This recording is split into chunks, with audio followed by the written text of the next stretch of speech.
তিনি স্বয়ং কৃষ্ণ হওয়ার পরও কৃপায় এতটা জগৎ জীবকে আবিষ্কৃত করেছেন। তিনি শ্রেষ্ঠ দুধকে পাত্রে নিয়ে অগ্নি দ্বারা যদি ফুটানো হয়, দুধ ঘন ক্ষীণ হয়, দুধের স্বাদ বেড়ে যায়। স্বয়ং কৃষ্ণ কিন্তু প্রেমের ঘনীভূত রূপ হয়ে গৌরাঙ্গ হয়ে দিয়ে এবং অস্ত্র ধারণ না করে প্রেমামৃত আস্বাদন করালেন জগৎকে। প্রেমের দ্বারা জগৎকে ভাসিয়ে দিলেন। কেউ বাকি রইল না, কেবলমাত্র অহংকারী ব্যক্তি সুপ্রেম লাভ হল না। অহংকারী মত্ত হয়ে তার চরণ গুরু চরণে বাসলীয় বিদ্যাকে যেন বিদ্যা বলে মানে কেবলমাত্র তারাই পেল না। গৌর প্রেমীর প্লাবনে সবাই মিলে ভাসিয়ে দিল। ভিতরে অহংকারী মাঝামে বসে আছে। ওই বন্যা জল তার গায়ে লাগলো না। ওই প্রেমীর উল্টি গায়ে সে ভাসল না।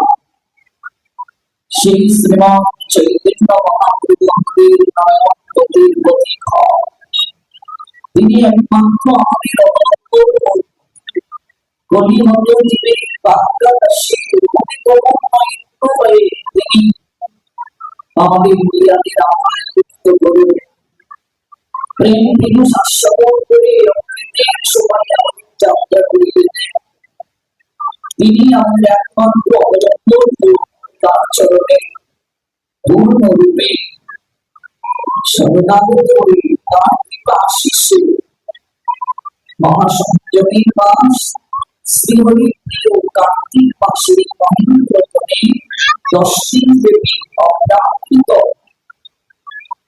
গৌর গোবিন্দের তত্ত্ব সুধামৃত আস্বাদন প্রদান আকিঞ্চনে যে মহতী যজ্ঞ অনুষ্ঠানের আয়োজন করেছেন বাংলাদেশের পূর্ণভূমি শ্রীমন্দির মৌলভী বাজার জেলা সদস্য শ্রীরামপুর চিদান্ত শ্রী শ্রী লোকনাথ ব্রহ্মচারী বাবা আশ্রম থেকে ধারাবাহিকতা আজ অষ্টম রজনী।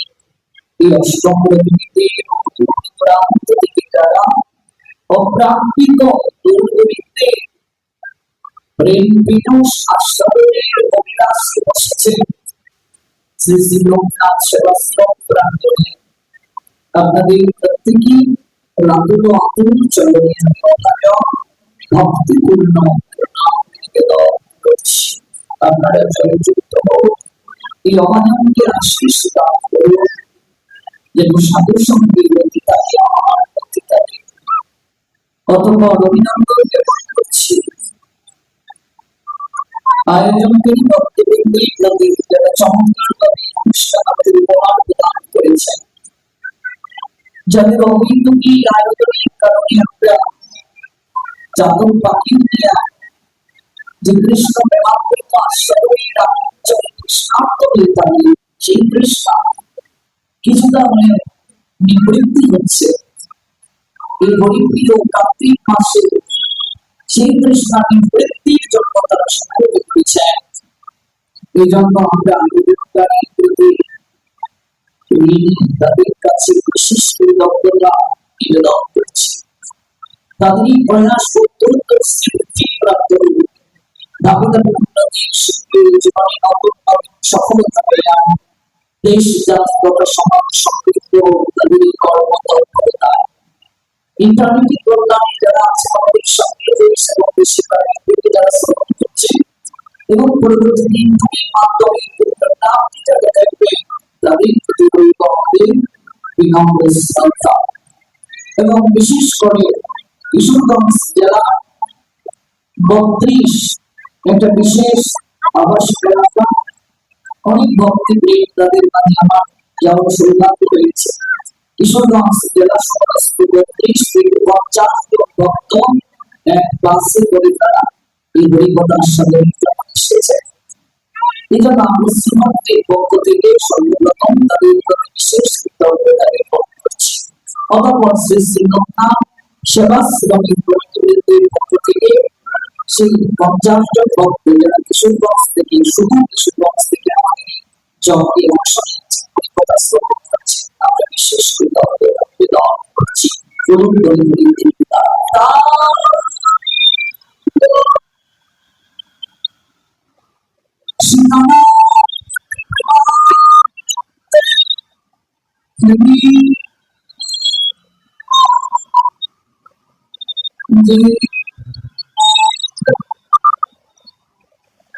শ্রীরাম এই শ্রীমন্ত শ্রীমন্তের মাটি অর্থাৎ স্মৃতির মাটি অনেক উত্তম শীতল পাখি দিয়া মাটি যেখানে তার অন্তরা কি সেখানে শীতল পাখি শীতল পাখি দিয়া এই মাটিতে স্বয়ং ভগবান লীলা বিলাস করেছে, তার পার্শ্বক্য লীলা বিলাস করেছে। দেবতারা পর্যন্ত বাচ্চা করে এই মাটিতে আসার জন্য, এই মাটিতে গড়াগড়ি দেয়া সম্ভব।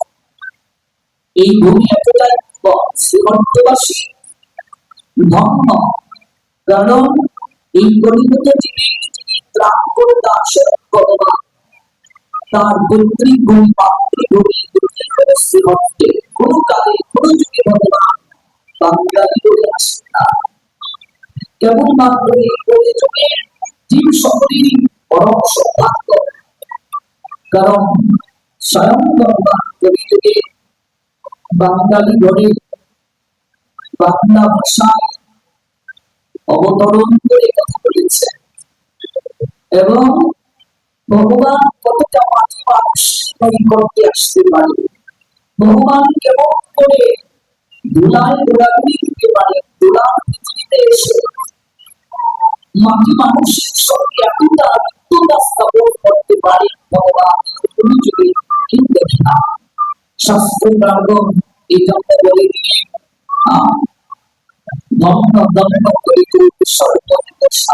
তোমার তো দুঃসাগর হলো, তুমি ধন্য নিয়ে করেছ একমাত্র গৌরীর জন্য, একমাত্র গৌরীর জন্য তুমি ধন্য হলে।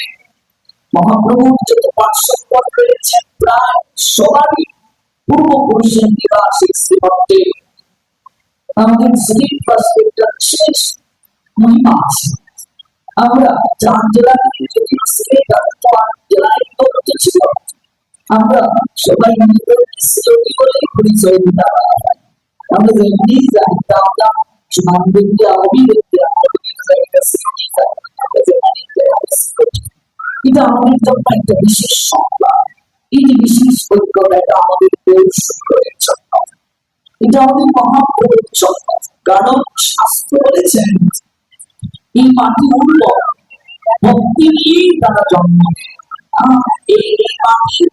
এই মাটি উর্বর, ভক্তি নিয়ে জন্ম নেয়, শুধু একটু পরিচর্যা প্রয়োজন, একটু পরিচর্যা আবশ্যক। পঞ্চতত্ত্বের মাঝে 4 তত্ত্বেরই পূর্বপুরুষ তথা নিবাস যে বঙ্গে, এই পূর্ববঙ্গে তখন তার বর্ডার ছিল না, কাটাকাটির দেওয়া ছিল না। তন্মধ্যে 3 জনই আমাদের শ্রীমন্তে মহাপ্রভু স্বয়ং তার পৈতৃক এবং মাতৃনিবাস শ্রীবাস পণ্ডিত তার আবির্ভাব স্থান এবং তার পূর্বপুরুষের নিবাস এই শ্রীমন্ত। অদ্বৈত আচার্য স্বয়ং ভগবানকে আমরা প্রণাম করি, তার জন্মস্থান অর্থাৎ আবির্ভাব স্থান এবং পূর্বপুরুষের নিবাসের শ্রীমন্তে। 3 জনেরই শিকড় এই শ্রীমন্তে। এবং গদাধর রাধারানী তিনি কেবল চট্টগ্রামে আবির্ভূত হয়েছেন, চট্টগ্রামে আবির্ভূত হয়েছেন বাঁশখালী নামক গ্রামে স্বয়ং রাধারানী গদাধর। এবং সবচেয়ে আনন্দের সংবাদ যে আমরা অনেকে হয়তো অবহেলা গুরুত্ব দিই না কিংবা জানিও না, এই যে আমরা গয়ায় এত কষ্ট করে পিণ্ডদান করার জন্য, গয়ায় আমরা পিণ্ডদান করার যাই, গয়া শুধু ভূমির মাঝে যে বিশ্ব চলচ্চিত্র আমরা দর্শন করি, এবং এটি আমাদের পরম সৌভাগ্য। এই যে আমাদের পাশে বিষ্ণু বরদা বসা, এই যে বিষ্ণুর চরণ আর ওই দয়াকে বিষ্ণুর চরণ পার্থক্য না, এটি তত্ত্ব। এখানেও যদি পিণ্ডদান করে দয়াকে পিণ্ডদান আর বিষ্ণু বরদাকে পিণ্ডদান, এটি তত্ত্ব, বিষয় না, এটি তত্ত্ব। এটি কৃপা প্রাপ্ত দয়াশুরীর মুখের মাঝে বিষ্ণুর চরণ চিহ্ন আছে। দয়াশুরীর বঙ্গের মাঝে বিষ্ণুর চরণ দর্শন করিতে ঠাকুর চাঁদ কাঁপতে কাঁপতে লুটিয়ে পড়েছিলেন চৈতন্য ভাগবতে। শ্রীবৃন্দাবন দাস ঠাকুর সেই তত্ত্ব ব্যাখ্যা করলেন। গৌরী জগৎকে শিক্ষা দেওয়ার জন্য পিণ্ডদানের ভিতরে তার উদ্দেশ্যে উদ্দেশ্যে দয়াদানে গেলেন। সেখানে বিষ্ণুর চরণ চিহ্ন দয়াশুরীর মুখের মাঝে দর্শন করে কাঁদতে কাঁদতে ঠাকুর ঘোড়া প্রেমনিধি ঘোড়া লুকিয়ে পড়লেন। কাঁচা সোনা কাঁচা সোনা আর মাখনের আর তার যেমন নরম রিয়াদি ব্যক্তি যখন চরম সেবা করছেন, চরম সেবা করতে গিয়ে ভাবছে আর অস্ত্র থেকে পড়ছে। গরুটি বলছেন প্রিয়া যাচ্ছ, বলছেন রাধা তোমারই চরম কমলের নিয়া, তোমারই চরম মাখনের নিয়া, আমার হাত কত কাঠিন্য, আমি তো সেবা করছি, তোমার কত কষ্ট হচ্ছে, তোমার চিত্তে কত কষ্টের সঞ্চার হচ্ছে, অথচ নগ্ন বেদে সেই গৌরী ঝাড়খণ্ডের জঙ্গল দ্বারা কৃষ্ণ নাম করে করে মধুময় শ্রীবৃন্দাবনের উদ্দেশ্যে যাত্রা করেছে। তার ওই তুমি প্রেমের শক্তিতে নামের শক্তিতে বন্য পশু জন্তু জানোয়ার পর্যন্ত বশীভূত হয়ে নৃত্য করেছিল। কত কাটা কত কর্তা ওই চরণে লিপ্ত হয়েছিল, লুকিয়ে পড়েছিলেন তিনি। রাজবাড়ি বিমূল হয়ে আকৃষ্ট বলে লুকিয়ে পড়েছিলেন। আলালনাথ চরিতা আমার সৌভাগ্য পেয়েছে দর্শন করার। এই আলালনাথ থেকে দেখবেন রাধাভাবে বিমূল হয়ে অসহ্য যন্ত্রণায় চটপট করে ঠাকুর করে যখন তিনি লুকিয়ে পড়েছিলেন দেখবেন ওই পাথরের মাঝে তার চরম চিহ্ন আছে, তার হস্তের চিহ্ন আছে, অনেক চিহ্ন রয়েছে। প্রেমে বিগলিত প্রেমের শক্তিতে নামের শক্তিতে রাজভাবে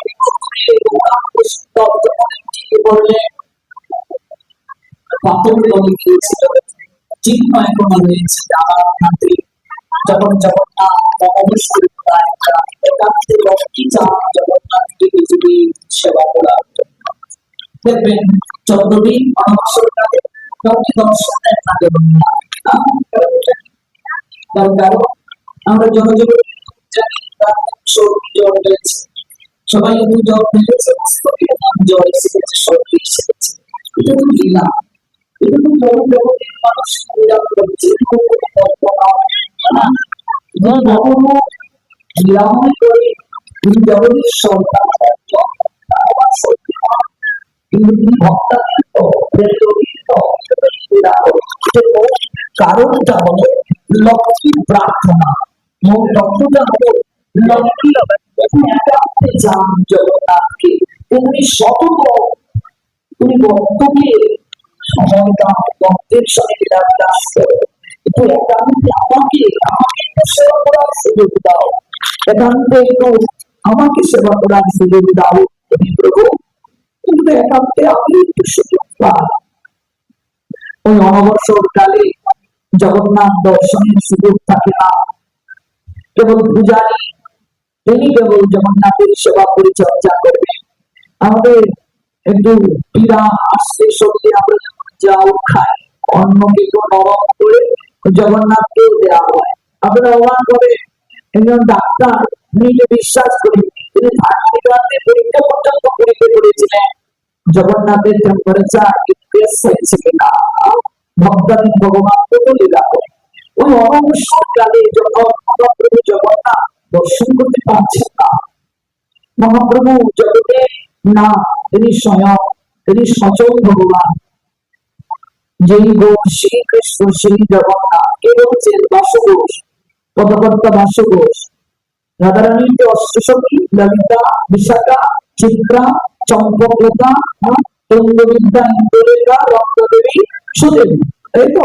এই অষ্টসখীর মানে তিন সখী, তারা এই কলিযুগে লীলাবিলাস করেন। বাসুঘোষ মাধবপুর গোবিন্দ গোস্বামী, ওই বাসুঘোষের পূর্বপুরুষের নিবাসী আমাদের সিলেটে ওই মহলায়, অর্থাৎ অষ্ট সখীর এক সখী, তিনি কলিযুগে বাসুঘোষ পদকর্তা হয়ে এলেন। তার পূর্বপুরুষের নিবাস এই মহলা, কাছে আমাদের মৌলভীবাজারে। আমরা এই সাতগুলো কতটা মহিমা জানি, কতটা আমরা অনুভব করতে পেরেছি, কত পক্ষ। ওনার সপ্তম পুরুষ বঞ্চিত ঠাকুর দেখবেন, ওই মহলায় গেলে বাসুঘোষের শ্রীপাতে গেলে দেখবেন একটা তোমার বৃক্ষ আছে, যেখানে তিনি ভজন করেছিলেন। মহলায় গেলে দেখবেন এই বঞ্চিত ঠাকুর সপ্তম পুরুষ। যারা কিশোরগঞ্জ 32 থেকে এসেছেন ক্লাস শুনতে, আপনারা একটু দর্শন করে যাবেন। আমাদের শ্রীপতি দেবী এসেছেন, কারণ কিশোরগঞ্জের এমন কোনো উপজেলা নাই যেখানে আমাদের পাঠ হয় না। কিশোরগঞ্জের ভক্তরা অনেক প্রেমিক ভক্ত, হাজার হাজার হাজার ভক্তবৃন্দের সমাগম হয় সেখানে। আমার পাঠ থাকে, সপ্তাহ বিবাহ থাকে। আপনারা যদি এসেছেন একটু মহলা দর্শন করে যাবেন। বাসুঘোষের বাড়ি বিশ্ব পদদানের রাম যাপনের সৌভাগ্য, এটি আমাদের বড় প্রাপ্তি। পাশেই শিবানন্দের পূর্বপুরুষের নিবাস আছে শ্রীমা, একটু দর্শন করা অবশ্যই। যে সেন শিবানন্দের পুরো পরিবারকে মহাপ্রভু আত্মসাৎ করে। শিবানন্দের কি আনন্দ, বিদায় পুত্রে গোকুল গেছে, তিন পুত্রকে আত্মসাৎ করলে মহাপ্রভু আত্মসাৎ মানে কৃপা করে দিলেন। এমনকি কুকুরটাকে পর্যন্ত কৃপা করে দিলেন, কুকুরটাকেও কৃপা করে দিয়ে দিলেন। কারণ তাকে বৈষ্ণবের সাহচর্য প্রাপ্ত হয়েছে কুকুর, যে শিবানন্দের সাহচর্য প্রাপ্তির কারণে কুকুরটাকে কৃপা করে দিলেন। অন্য কোনো কুকুরকে তো কৃপা করেন না, শিবানন্দের কুকুরটাকে কৃপা করলেন। কিন্তু তার কাপড়টা হলো বৈষ্ণবের সাহচর্য প্রাপ্তির কারণে ওই কুকুরটাকে কৃপা করলেন। এই জন্য মহাজন প্রার্থনা করেন, যদি আমার জন্ম দাও, যদি কুকুর তুলেও কোনদিন জন্ম দিয়ে পাঠাও, যেন বৈষ্ণবের ঘরে কুকুর হয়ে আসতে পারে, বৈষ্ণবের যেন কুকুর হয়ে আসে। মনুষ্য কুলটাই তো একমাত্র হরিভজনের জন্য উৎকৃষ্ট। মনুষ্য জন্ম পেতে পার কোন জন্মে তো যথাযথভাবে হরিভজন হয় না। কিন্তু জেনে রাখো, যদি বৈষ্ণব কৃপা হয়, সাধু কৃপা হয়, তাহলে কুকুর কোলে, পাখি কোলে, কীট পতঙ্গ কোলেও কৃষ্ণ প্রাপ্তি হয়, কৃষ্ণ দর্শন হয়। নবদ্বীপে যদি যান, সমাজ বাড়ি, ওই সমাজ বাড়িতে দেখবেন রাধারমণ বাবাজি। ওই রাধারমণ বাবাজি বিকেল বেলা ভাগবত কথা আস্বাদন করছেন। ওই ভাগবত কথা আস্বাদন যখন তিনি করছেন, অগণিত ভক্ত শ্রবণ করছেন, সীতার আসনে বসে শ্রুতি মন্ডলী শ্রবণ করছেন। হঠাৎ একটা কুকুর সেখানে এসে দাঁড়ালো। ওই কুকুরটা আসার পরে সেবক যশী হাতে নিয়ে কুকুরটাকে তাড়িয়ে দিচ্ছে, কুকুরটাকে তাড়িয়ে দিচ্ছে। রাধারমণ বাবাজি বলছেন, কুকুরটাকে তাড়িয়ে দিও না গো, দিও না, দিও না। জগতে কত লোক আছে চরণ প্রাপ্তির পর ভাগবত পাতে চরণের ব্যবহার করে আসে না। কত লোক আছে জগতে, চরণ আছে কিন্তু চরণের সৎ ব্যবহার করছে না, আসে না ভাগবত পাতে। একটা কুকুর কুলে জমা নিয়ে একটা কুকুর এসে ভাগবত আলোচনায় বসেছে, ভাগবত পাতে বসেছে। কিন্তু মনুষ্য থেকেও শ্রেষ্ঠ, মনুষ্য থেকেও তার দুর্লভ প্রাপ্তি। কুকুরটাকে কেন তাড়িয়ে দিচ্ছ গো? কুকুরটাকে তাড়িয়ে দিও না।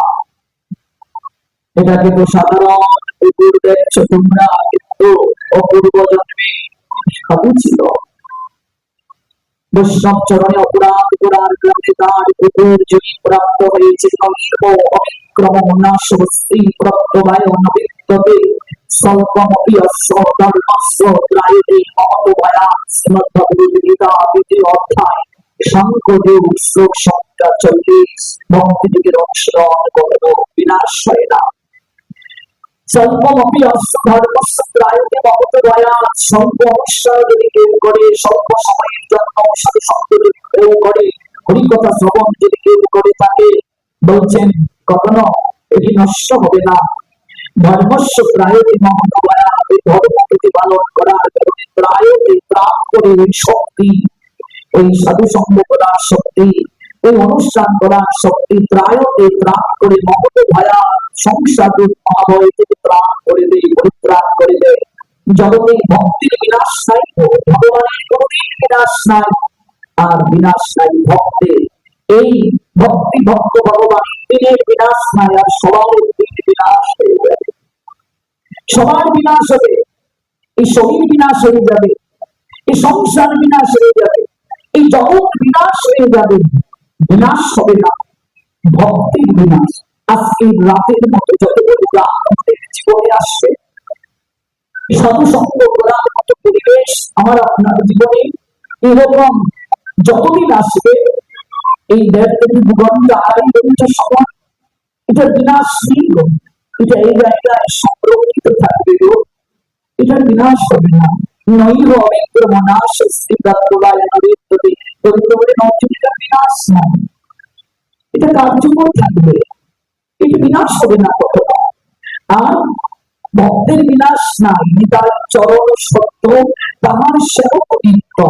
নিতাই গৌর গোবিন্দের চরণে যে সবে দিয়েছে নিজেকে, তার ভক্তের বিনাশ নাই। প্রমাণ গীতায় গোবিন্দ বলেছেন কি ব্রহ্মবতী ধর্মাত্মা শাশ্বত শান্তির নিগচ্ছতি কবিতায় প্রতি জানি আমি ভক্ত প্রাণস্বতী উচ্চ। তুমি আমার প্রিয় জয়কে জানাও, আমার ভক্ত তার বিনাশ হয় না। অর্জুন গুরুজি বলছেন মাধব তুমি তো জানতে পারো, আমায় কেন বলছো? এটা জানানোর জন্য, তুমি নিজেই তো জানিয়ে দিতে পারো, আমাকে দিয়ে বলাচ্ছ কেন? গোবিন্দ বলছেন অর্জুন আমি অনেক সময় কথা দিয়েও ভক্তের কারণে কথা রাখতে পারি না। এই জন্য এই কুরুক্ষেত্রে আমাকে অনেক ছলনাকারী বলতে যুদ্ধ শেষে আমি এক ভক্তকে কথা দিয়ে আরেক ভক্তের পৃথিবীতে বশ হয়ে থাকতে পারি না। আমি বাকি বিহারী গোবিন্দ হয়ে যখন আমি লীলাবিলাস করি, কোন ভক্ত যদি প্রীতির নয়নে আমার দিকে তাকায়, আমি তার সঙ্গে চলে যাই, যেমন একটু ঝলক দর্শন, বাকি বিহারী ঝলক দর্শন, অর্থাৎ কেউ যদি প্রেমার ভক্তির করে তাকে ডাকে, তিনি তার সঙ্গে চলে যান। তিনি প্রেমের কোনো গান গায়, নবদত্ত দেবও আছে তার বাবা, এরপর ব্রজমুখী গানের নিকটে গিয়ে নবী ভিক্ষা চান, প্রেমের কোনো গান গায়, প্রেমাধীন ভক্তির অধীন। এই জন্য আমি যদি বলি কেউ বিশ্বাস করবে না, বলে তার কথা বিশ্বাস নাই, কিন্তু তুমি যদি আমার হয়ে বলো, একটা জায়গায় আমি নড়চড় করি না। জগৎজীবী জানে ও নিজের কথা নিজে রাখতে না পারে, নিজে বললে ওর কথা কখনো বজায় নাও থাকতে পারে, কিন্তু কোন ভক্ত যদি তার নামে কোন প্রতিজ্ঞা করে বলেন অর্জুন আমি কখনো সেই কথার বলকে লাভ করি না, আমি যে ভক্তাদি, তুমি আমার ওই জগৎকে জানো, ঠিক ব্রহ্মভূতি ধর্মাত্মা, সেই ব্যক্তি ধর্মাত্মায় পরিণত হয়ে যাবে। যদি দুরাচারীও থাকে, যদি আমার চরণে একবার স্মরণ নেয়, শাশ্বত শান্তির নিগচ্ছতি পরা শান্তি প্রাপ্ত হবে। গোপ্তায় বন্দের নন্দন প্রতি জামিহে নম ভক্ত প্রণশ্যতি। আমার ভক্তের জগৎ সংসারে বিনাশ নাই, এই জন্য ভক্তের বিনাশ হয় না, ভক্তের বিনাশ হয় না, আর ভগবানের কোনদিন বিনাশ হয় না।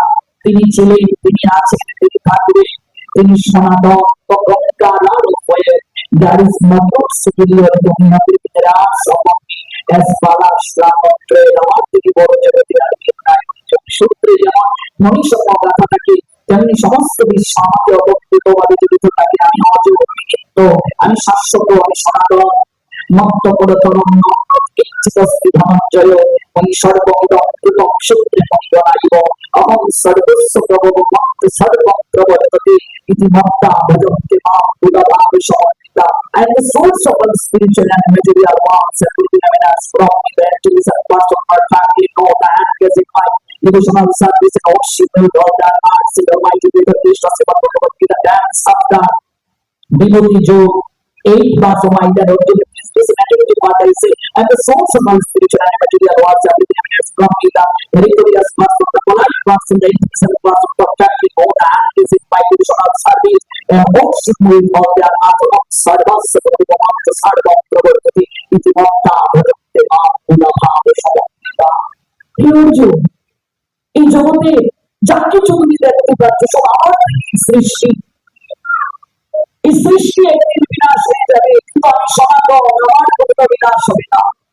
আমি অনাদি আদি ব্রহ্মসত্তা বাস্তবতা একমাত্র, আমি সর্বকারণের পরম কারণ, আমি অজ নিত্য শাশ্বত সনাতন অনাদি অনাদি। আমি আমার জগৎ সংসারে বিনাশ নাই, আমার থেকে সব সৃষ্টি হয়েছে। জগতে যারা বুদ্ধিমান তারা এই তত্ত্ব জানতে পারে, জগতে যারা মেধাবী তারা এই তত্ত্ব জানতে পারে, জগতে যারা একমাত্র জ্ঞানী লোক যারা এই তত্ত্ব জেনে আমার আপনাকে worship me and dedicate your happiest day to me, তারাই আমার চরণে সকলকে সমর্পণ করে দেয়, পৃথিবীতে ভক্তি দেয়, উদার দেয়, সকল কিছু দিয়ে দেয়। তারা জানতে পারে আমার বিনাশ নাই, এই ভগবানের বিনাশ নাই, ভক্তির বিনাশ নাই, ভক্তের বিনাশ নাই।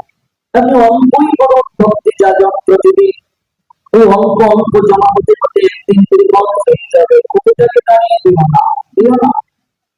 অপূর্বজন্মে সাধু ছিল, ভজন সম্পদ ও গ্রহণ করেছিল, কিন্তু রাখতে পারেনি। অহংকারে মত্ত হয়ে সাধুচরণে অপরাধ করার কারণে কুকুরকুলে জন্ম নিয়েছে।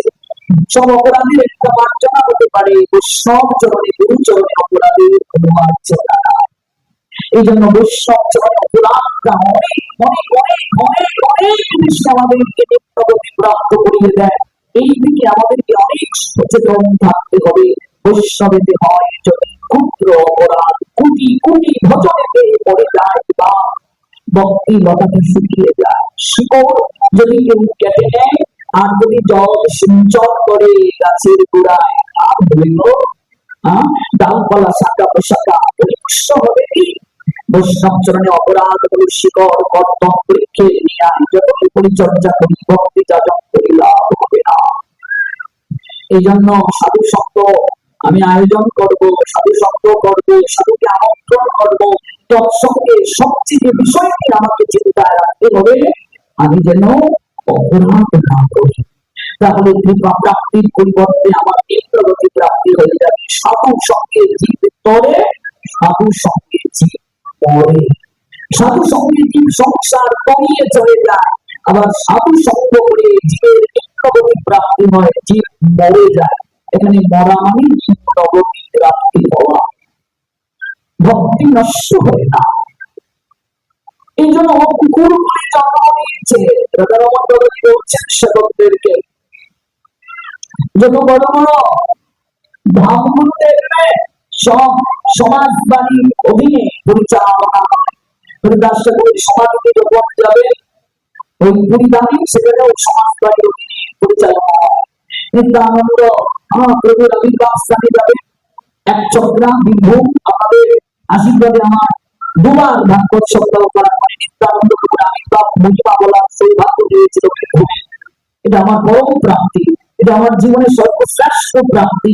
নিত্যানন্দ প্রভুর আবির্ভাব ভূমি ওই বীরভূমের ভূমিতে 7 দিন 14 দিন তার কথা বলার সুযোগ পেয়েছিল। এটি পরম প্রাপ্তি আমার জীবনে। ওই নিত্যানন্দ প্রভুর আবির্ভাব স্থানে এক চক্রা যখন যাবেন সেখানে দেখবেন ওই সমাজ বাড়ির অধীনে সমাজ বাড়ির লোকেরা এই নামগুলোকে পুনঃভাবে জাগরণ করেছিল, তাদের অধীনে পরিচালিত করে। এই জগাই মাদাইয়ের কথা আমরা জানি, জগাই তো বৃন্দাবনে চলে গিয়েছিলেন, পরবর্তীতে বৈষ্ণবের মাদাই হয়ে গিয়েছিলেন।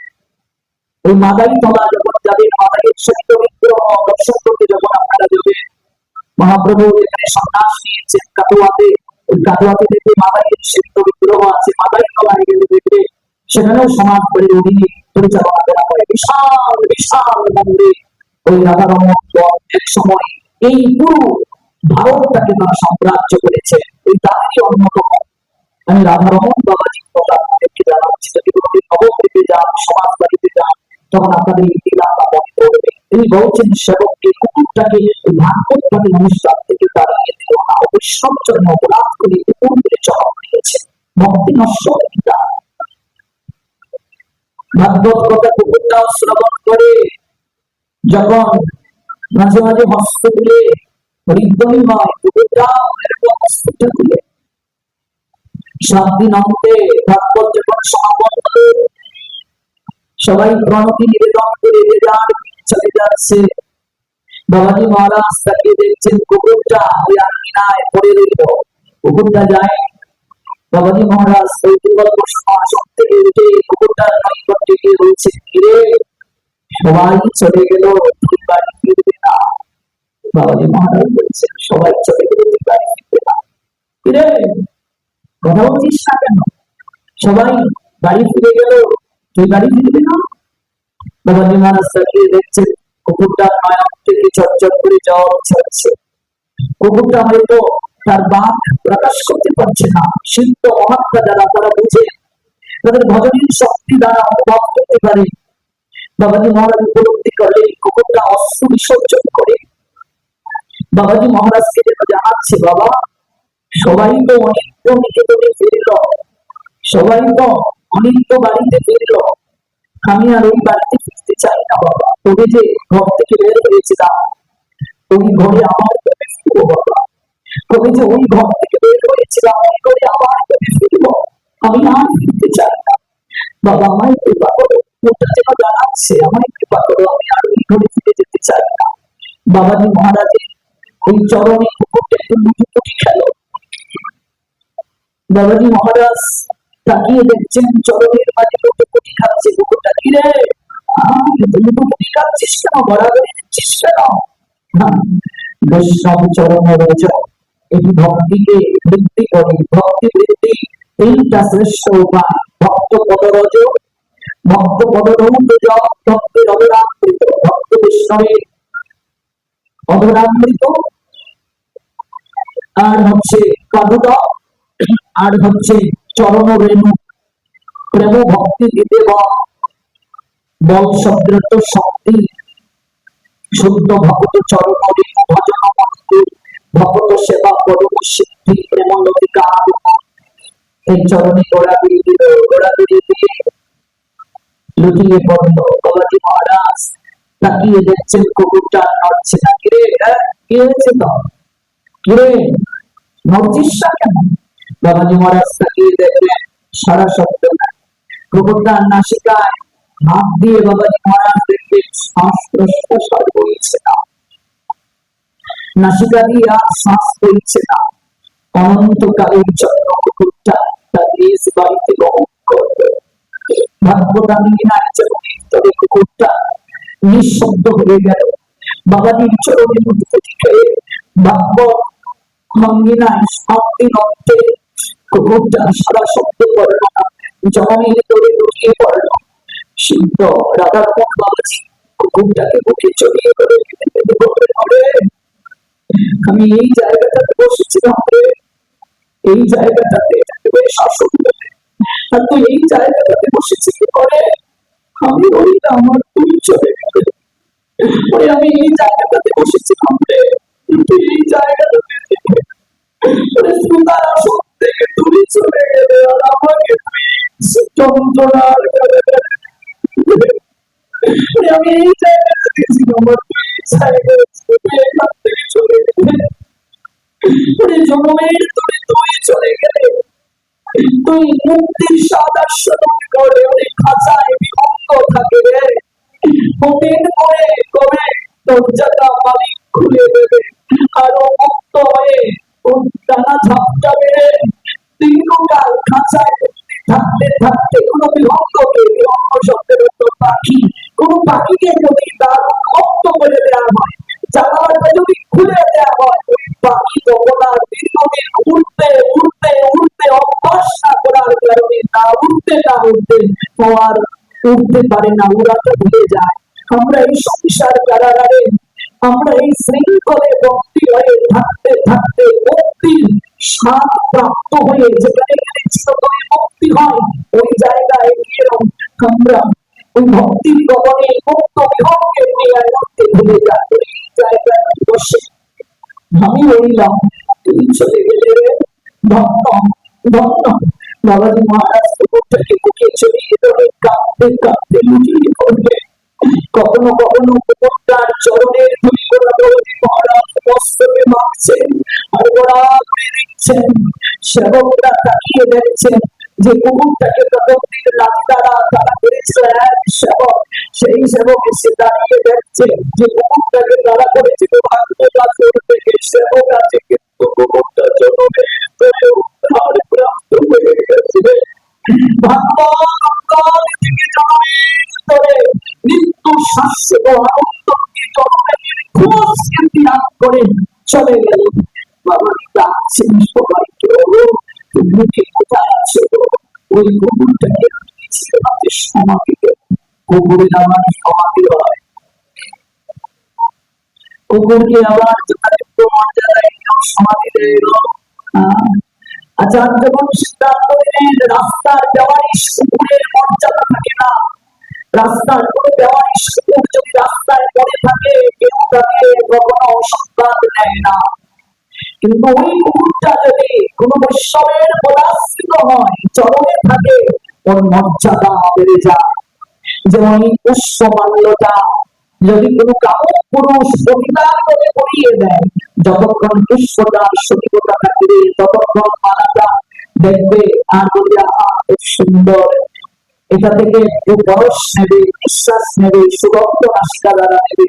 ওই মালাটা যখন মজে যাবে, ওই পতিতা কামক পুরুষ সন্তুষ্টির জন্য পতিতাকে দিল, পতিতা ছুড়ে ফেলে দেবে। ওই মালাটাই যদি ভাগবতে দেয়া হয়, গুরু বৈষ্ণব ভগবানের গলায় দেয়া হয়, ওই মালাটা যদি সতেজতা হারিয়েও যায়, ওই মালাটা গোলা থেকে খোলার সময় প্রণাম দিয়ে ওই মালাটাকে জলে বিসর্জন দেবে। একই মালা, কিন্তু ক্ষেত্র বিশেষে মর্যাদা বেড়ে যায়, ক্ষেত্র বিশেষে মর্যাদা কমে যায়।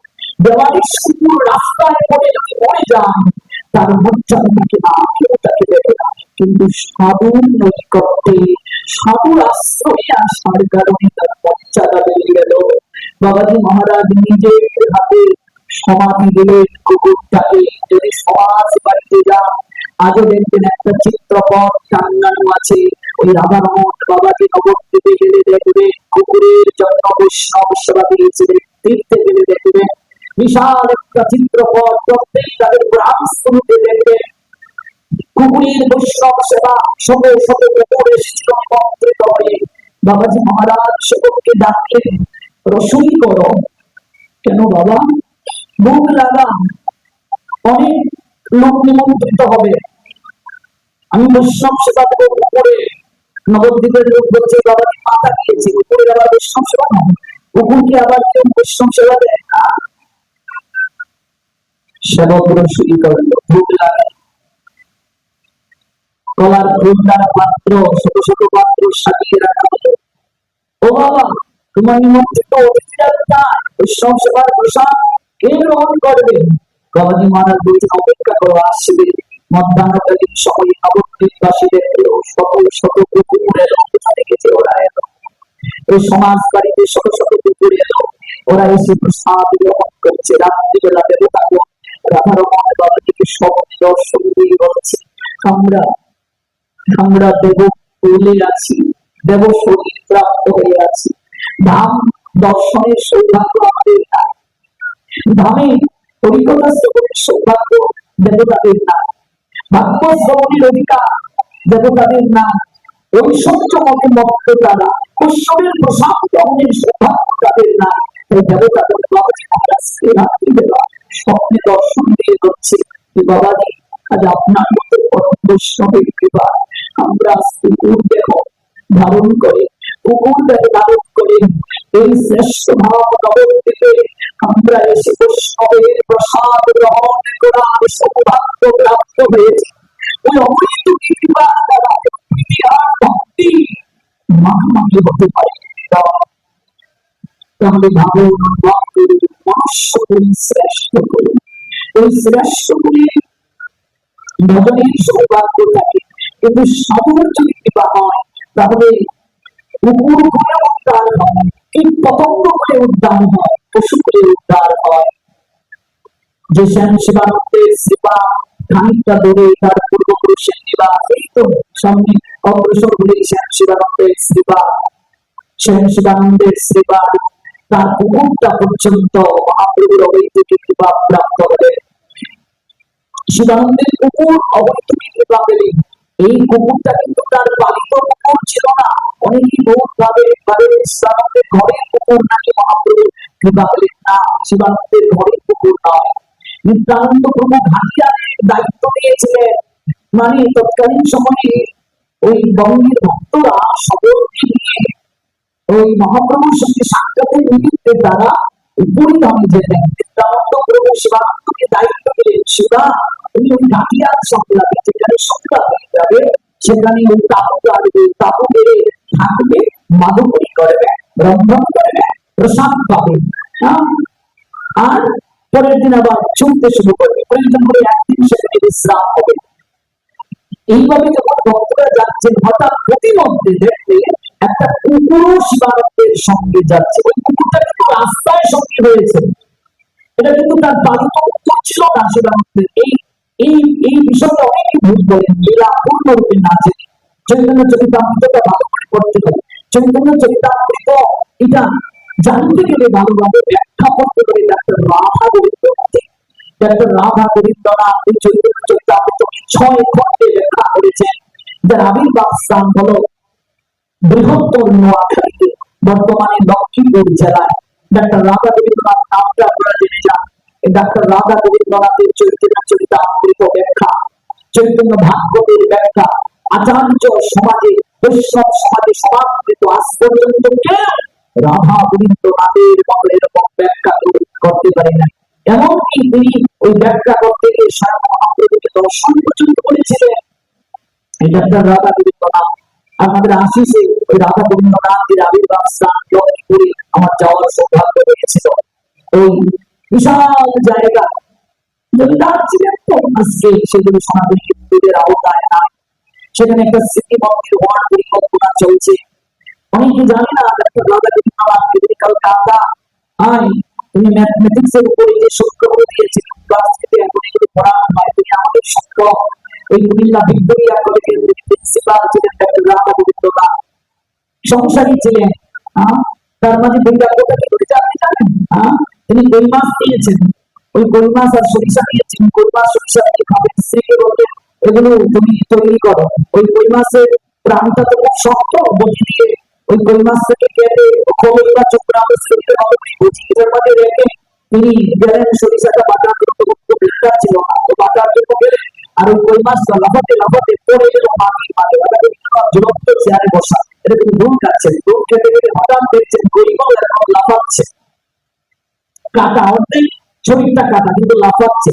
লাফাতে লাফাতে হঠাৎ করে আর লাফাচ্ছে না, নিতর হয়ে গেল, শরীরটা নির্জীব হয়ে গেল।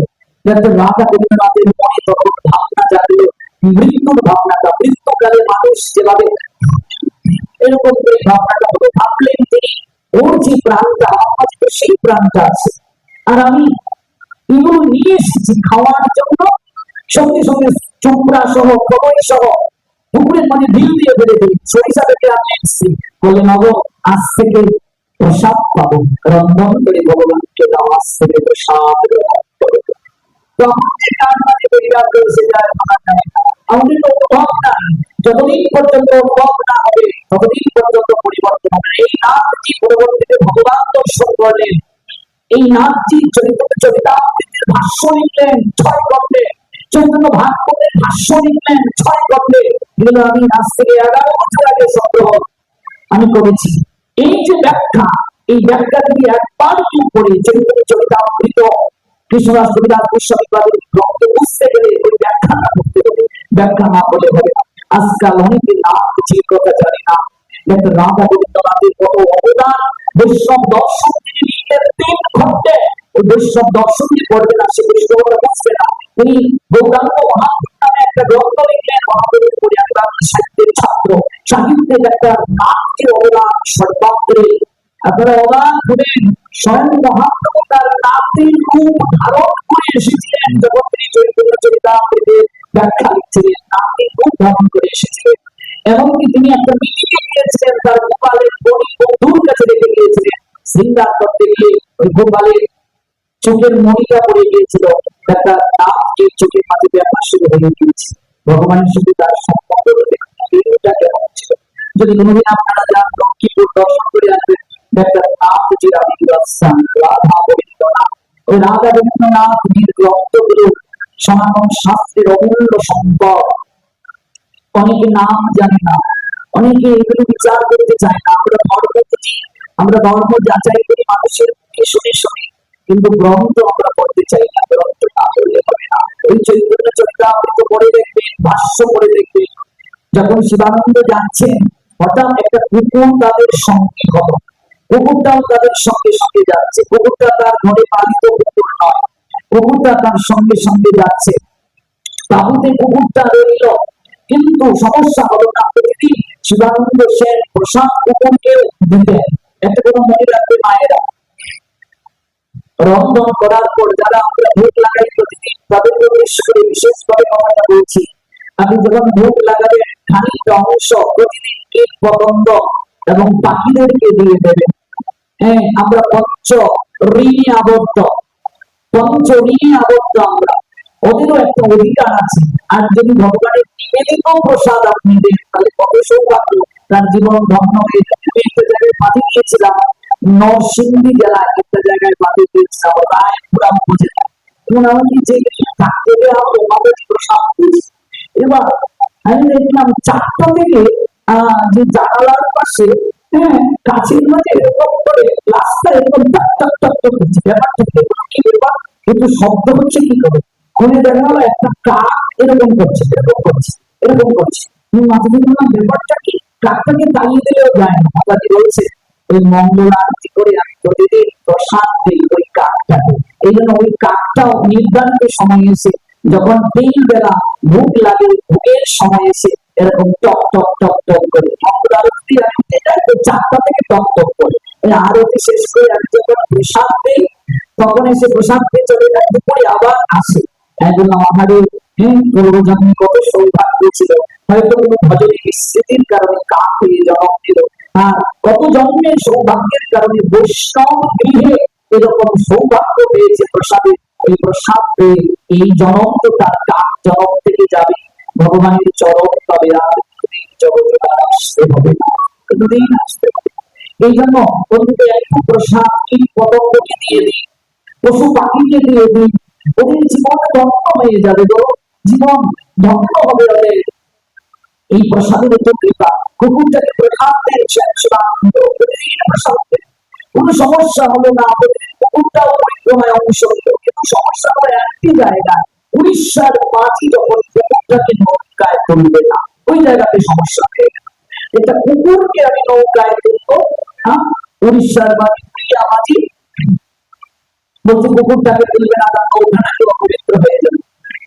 শিবানন্দ বললেন ভাই, এতটা পথ কুকুরটা আমাদের সতীর্থ হয়ে এলো, সঙ্গী হয়ে এলো, এবং কুকুরটাকে রেখে আমরা একা যাবো পুরুষোত্তম ধামের কাছাকাছি এসে, আর কুকুরটাকে রেখে যাব? যারা মহাপুরুষ হয় ওরা কেবল নিজের চিন্তা করে না, ওরা জগৎ জীবীর কথা চিন্তা করে। এই জন্য যুধিষ্ঠির মহারাজ যখন মহাবিশ্রামের পথে স্বর্গে যাবে, ধর্মরাজ কুকুর হয়ে পরীক্ষা করেছিলেন যুধিষ্ঠিরকে। তাকে পরীক্ষা করে বলেছিলেন যে কুকুর ছাড়া তাকে স্বর্গে যেতে হবে। যুধিষ্ঠির বললেন কুকুরটাকে নিয়ে আমি স্বর্গে যাবো, কুকুরটা আমার সঙ্গে এতটা পথ অতিক্রম করে এসেছে, কুকুরটাকে রেখে যদি স্বর্গে যেতে হয় আমি যাবো, নরকে থাকবো, কিন্তু আমি কুকুরটাকে রেখে যাব না। ভাবুন মহাপুরুষদের হৃদয় কতটা কোমল হয়। সঙ্গে সঙ্গে কুকুর থেকে ধর্মরাজ আবির্ভূত হয়ে বলেছিলেন আমি তোমায় পরীক্ষা করেছি, ভক্ত তুমি, এই জন্যই তুমি যুদ্ধের সর্বদা স্থির, এই জন্যই তুমি যুধিষ্ঠির। আমরা আমাদের মন থেকে বিনোদ করতে পারি না গো। কিন্তু ভাগ্যবাদের আসরে এসে কেউ বলছে ও আমাকে একটু জায়গাটা বসে পড়ি, না না না না অবসর নেব, আমরা এই জায়গায় একটু আমরা মনকে বড় করতে পারি, আপনারে সর্বদা আমরা ভোগী প্রবৃত্ত রাখতে চাই, আমরা বৃহৎ চিন্তা করতে পারি। আকাশের দিকে তাকিয়ে দেখুন, আমাদের উদাহরণ শিক্ষা দেয় আকাশ, কত নক্ষত্র, কত তারা সমাহার আকাশে, গগন আপন করে তাদেরকে ধরে রেখেছে। আমাদের এই হৃদয়ে আমরা ধারণ করতে পারি না। যতদিন পর্যন্ত আত্মসুখটা প্রবল থাকবে, বিকাশ ঠাকুর বললেন কাম বলিব, যেদিন জগৎ সুখ তোমার হৃদয়ে চলে আসবে সেটা প্রেম বলিব। প্রিয়াজি চরণধরি বলেছিলেন গৌর হরি আমি কি তোমার ভজন পথের কাটা, আমি যদি তোমার কথা ওই একবার বলো শুধু গঙ্গায় ডুবে মরবে, তোমার দুঃখটা কি হবে? চুপ করে কেন থাকবে? তো কাঁদো কেন? গৌরী বললেন, আমি কাঁদ জগতের দ্বন্দ্ব দেখি, জগতের দ্বন্দ্বের সাথে আমি কাঁদ, জগৎ জীবের কষ্ট থেকে আমি কাঁদ। প্রিয়া, আমার কান্না জগতের কান্নার সমান। এই জন্য জগৎ জীবের তরে বিভক্ত শান্তে ঘুমিয়ে পড়ে প্রিয়াদিকে রেখে তিনি বিদায় নিয়েছিলেন। মাঘ মাসের শীতের রাতে ঝাঁপ দিয়েছিলেন এক বস্ত্রে সুরবনী গঙ্গা, সতীমাকে রেখে বৃহৎ স্বার্থে আজকে তিনি মাতৃকুল হারা হলেন। সতী জননী হলেন জগৎ জননী। যে সতী জননী নিবাস হলো আমাদের শ্রীহট্টে, আমাদের শ্রীহট্টেই সতী জননী, ভক্ত সতী জননী। কারণ তিনি জগৎ জননী হলেন, সতী জননী ভক্ত হলেন। বৃহৎ স্বার্থে যতদিন পর্যন্ত বিভক্ত না হবে ততদিন পর্যন্ত আমার উদ্ধার সম্ভব নয়। শিবানন্দ সেন বলছে, কুকুরটা নৌকায় উঠলে নৌকাটা অপবিত্র হয়ে যাবে না। কুকুরটাকে রেখেছে, আমরাও যাবো না, কুকুরটাকে রেখে যাবো না। অথচ সবাই চলে গেলে আমি যাবো না কুকুরটাকে রেখে। আচ্ছা, 10 পণ করি দেবো, কুকুরটাকে পার করে দাও না, 10 পণ করি দেবো।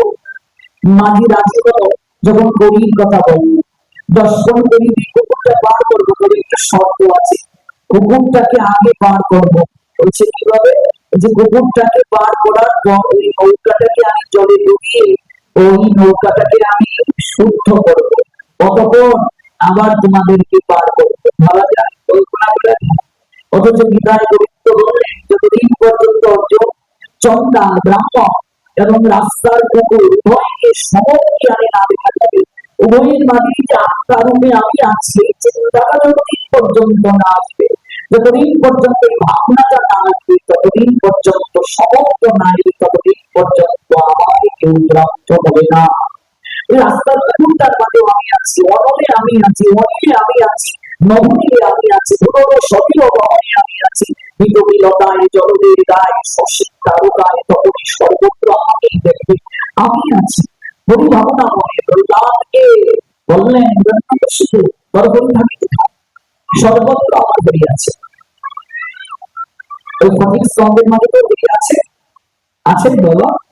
ওই ফটিক স্তম্ভের মাঝেও আমার হরি আছে। তো তুই দেখতে পাচ্ছিস, আমি তো দেখতে পাচ্ছি। প্রহ্লাদ বলেন, বাবা, আমার মতো করে যেদিন তুমি হরিকে ভালোবাসতে পারবে, আমার মতো করে যেদিন তুমি অনুরাগের নয়নে তাকাবে, সর্বত্র তোমার হরি ভাবনাময় মনে হবে, হরিময় দেখবে জগৎটা।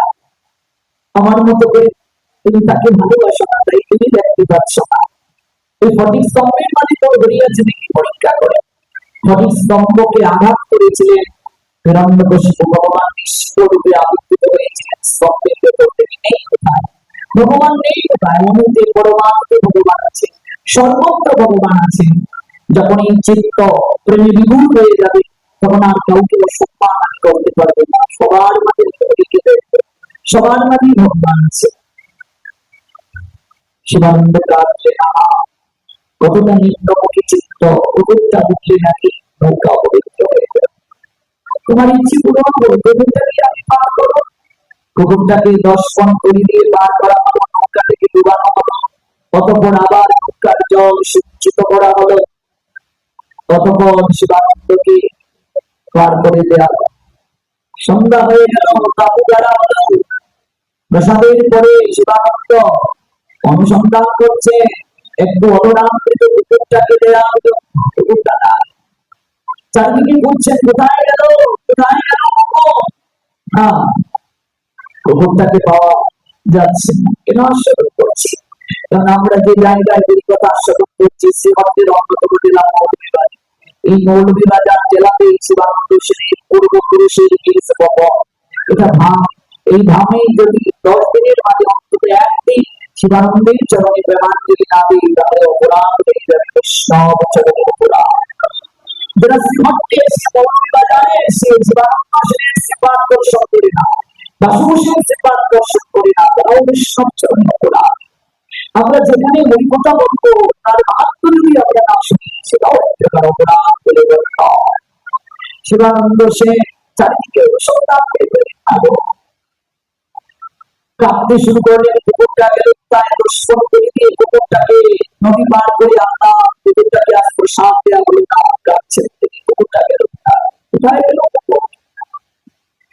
তাই তিনিও প্রসাদ পেলেন না, সারা রাত অভুক্ত রইলেন, পরের দিন অভুক্ত রইলেন। কুকুরটা গেল কোথায়? কুকুরটাকে আমার খুঁজে পাওয়া গেল। মনের দুঃখে কাঁপতে কাঁপতে শিবানন্দ পুরুষোত্তম গ্রামে পৌঁছলেন। পুরুষোত্তম গ্রামে পৌঁছলেন। ওই ভক্তের ভক্তর আগে গিয়ে জগন্নাথ দর্শন করেন না, আগে গৌরীকে দর্শন করে, আগে গৌর আমাদের কাছে। তারপর জগন্নাথকে কে শিখালো? গৌর শিখিয়েছেন। কৃষ্ণকে কে জানালো জগতে? গৌর জানালেন। রাধারানীর অভিযোগী প্রেমের কথা কে জানালেন? গৌর জানালেন। একদিন বৃন্দাবনে ঘুরে এসে তারপর জয় রাধে জয় রাধে, আর জয় নিতাই নাই, জয় গৌর নাই। আমাদের জন্য আগে নিতাই গৌর, তারপর রাধা গোবিন্দ। নিতাই গৌরকে পাশ্চাত্যে উপেক্ষা করে আমরা পারব না। রাধার মহিমা, প্রেম রসসীমা জগতে জানাবো কে? গৌর যদি না আসতেন, নিত্যানন্দ না আসতেন, কে জানত? এই রায় কানু রঘুরি যদি মরমণিরা পেরিয়ে দিলাকে জানত, জীবন ভজন কে জানত? শিকারের হাতটা করে নিজে হরি হয়ে আচরণ করে জগৎকে শিক্ষা দিলেন। আপনি হরি হরি কেন বলো করি, হরি হরি বলে কেন কাঁদো? নিজে কাঁদছে, জগৎকে কাঁদাচ্ছে।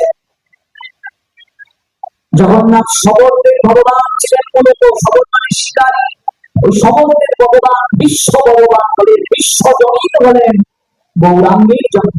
গৌরাঙ্গ জানানো জগৎকে। জগন্নাথ যিনি কৃষ্ণ, তিনি তার আগে দুটি কয়েকজন যারা জ্ঞানী ভক্ত যারা জানতেন সার্বজনীন ভাবে জগন্নাথই যে কৃষ্ণ এটা জানতেন না। গৌরাঙ্গ সুন্দর জগৎকে জানালেন। গৌর হরি উড়িয়ার সঙ্গে গৌরিয়াদের মিল বন্ধন করলেন। উড়িষ্যাদের সঙ্গে বাঙালিদের কালচারকে মিলিয়ে দিলেন গৌরাঙ্গ সুন্দর। উড়িয়ার সঙ্গে গৌরিয়ার বিবন্ধন হলো গৌরহরির জায়গা। যেদিকে তাকাবেন গৌরহরি। গৌরকে ছাড়া বাক্য সম্ভব নয়, গৌরকে ছাড়া কোনো কিছু সম্ভব নয়, গৌরকে ছাড়া কিছু সম্ভব নয়। আমরা বলি হরি আমাদের একমাত্র ভরসা স্থল, প্রেমের চাতুরী গৌরহরি আমাদের আরাধ্য ভগবান। এই জন্য আগে গৌর হরিকে তারা দর্শন করবে, তারপর জগন্নাথের কাছে যাবে। যখন এই পূর্ব ভক্ত থেকে পার্শ্বনা ভক্তরা যেতে শিবানন্দ সেন গিয়ে দেখছেন মহাপ্রভু একটা আসনের মাঝে বসে আছে, উঁচু আসনে বসে আছে। হাতে তার একটা প্রসাদের পাত্র, নারকেলের নাড়ু সন্দেশ। আর যে কুকুরটাকে তিনি এতটা পথ সঙ্গে নিয়ে এসেছেন, প্রতিদিন প্রসাদ দিয়েছে, এই সেই কুকুর। ওই কুকুরটা বসে আছে গৌরহরির চরণ প্রান্তে। শিবানন্দ দূর থেকে বলছে, না কুকুরটা গৌরহরির চরণে। নারকেলের নাড়ু সন্দেশ হাতে নিয়ে গৌরহরি কুকুরটাকে উদ্দেশ্য করে বলছে, নরে তাকিয়ে দেখ, এই জগন্নাথের প্রসাদ আমি নিজ হাতে তোকে খাইয়ে দিচ্ছি, তুই একবার বলনি হরিব। কুকুর আবার হরি বলতে পারে? মুখম প্রভৃতি বাচ্চালক ভক্তি চক্রী বা মহাবদ্রী পরমানন্দ মাধব। মাধবের যদি কৃপা হয় বোবার মুখেও কত ফুটিব। নিজের হাতে গৌর হরি কুকুরটার মুখে জগন্নাথের প্রসাদ তুলে দিলে কুকুরটার চারটা চরণ, সামনের চরণ এমন ভাবে তুলে দিচ্ছে, কুকুরটা নৃত্য করছে, কুকুরটা নৃত্য করছে গৌরহরির সামনে। আর অবৈধী কৃপা প্রাপ্ত হয়ে কুকুরটা গৌরাঙ্গের চরণে লুটোপুটি খাচ্ছে। শিবানন্দ দূর থেকে দাঁড়িয়ে নয়ননীর বিসর্জন করে প্রণাম দিল। ধন্য রে ধন্য রে, তোকে না পেয়ে আমি সারা রাত আহার করিনি, সারাদিন উপবাস থেকেছি। ধন্য তুই, তুই আমার পূর্বে গৌরাঙ্গের চরণ প্রাপ্ত হলে, গৌর কৃপা প্রাপ্ত হলে। এদিনার গৌরহরির সামনে এলেন না, দূর থেকে প্রণাম দিয়ে শিবানন্দ চলে গেলেন। পরদিন গৌরহরি ডাকলেন, চারিদিকে খুঁজলেন, কুকুরটাকে আর পাওয়া গেল না। কুকুরটা জড়দেহ ত্যাগ করে দিব্যদেহ ধারণ করে বৈকুণ্ঠে গমন করল কুকুরটা। শিবানন্দ এসে প্রণাম দিয়ে গৌরহরিকে কেঁদে কেঁদে বলছে, প্রভু প্রভু, ওই উড়িয়ার মাঝে কুকুরটাকে নৌকায় তুলতে চাইছিল না, নৌকা নাকি অপবিত্র হয়ে যাবে। ওই উড়িয়ার মাঝে কুকুরটাকে নদী পার করতে চেয়েছিল না প্রভু, নৌকা নাকি অপবিত্র হয়ে যাবে। প্রভু, যে এরিয়ার মাঝে কুকুরটাকে নদী পার করতে চায় না, তুমি তাকে ভবনদী পার করে দিলে প্রভু। তুমি তাকে ভবনদী পার করে দিলে।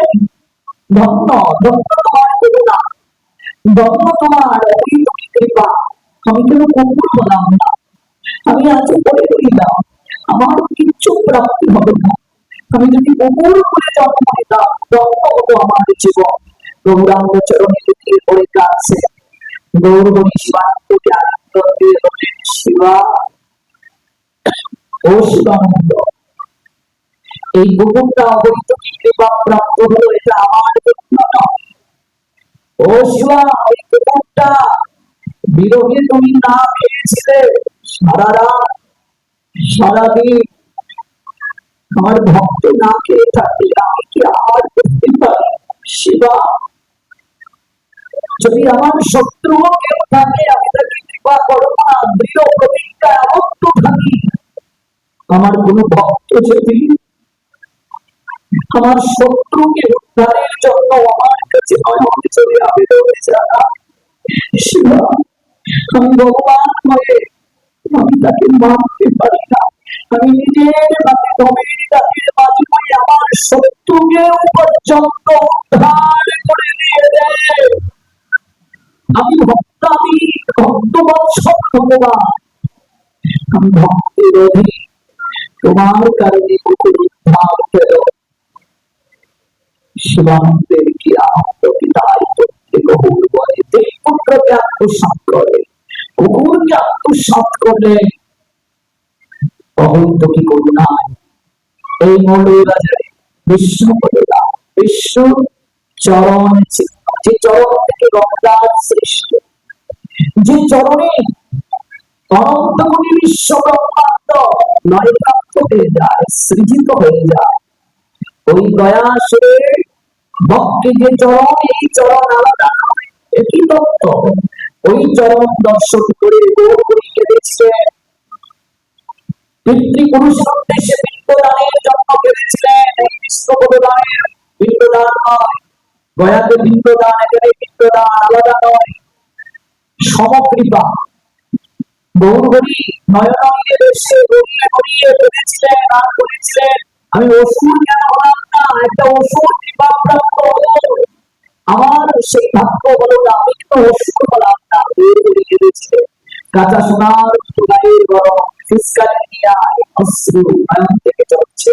আহা, বৃষ্টি এড়ানো গেল না। ঈশ্বর পরিবারে দূর থেকে বলে, আহা, ওই যুবকটা কে গো?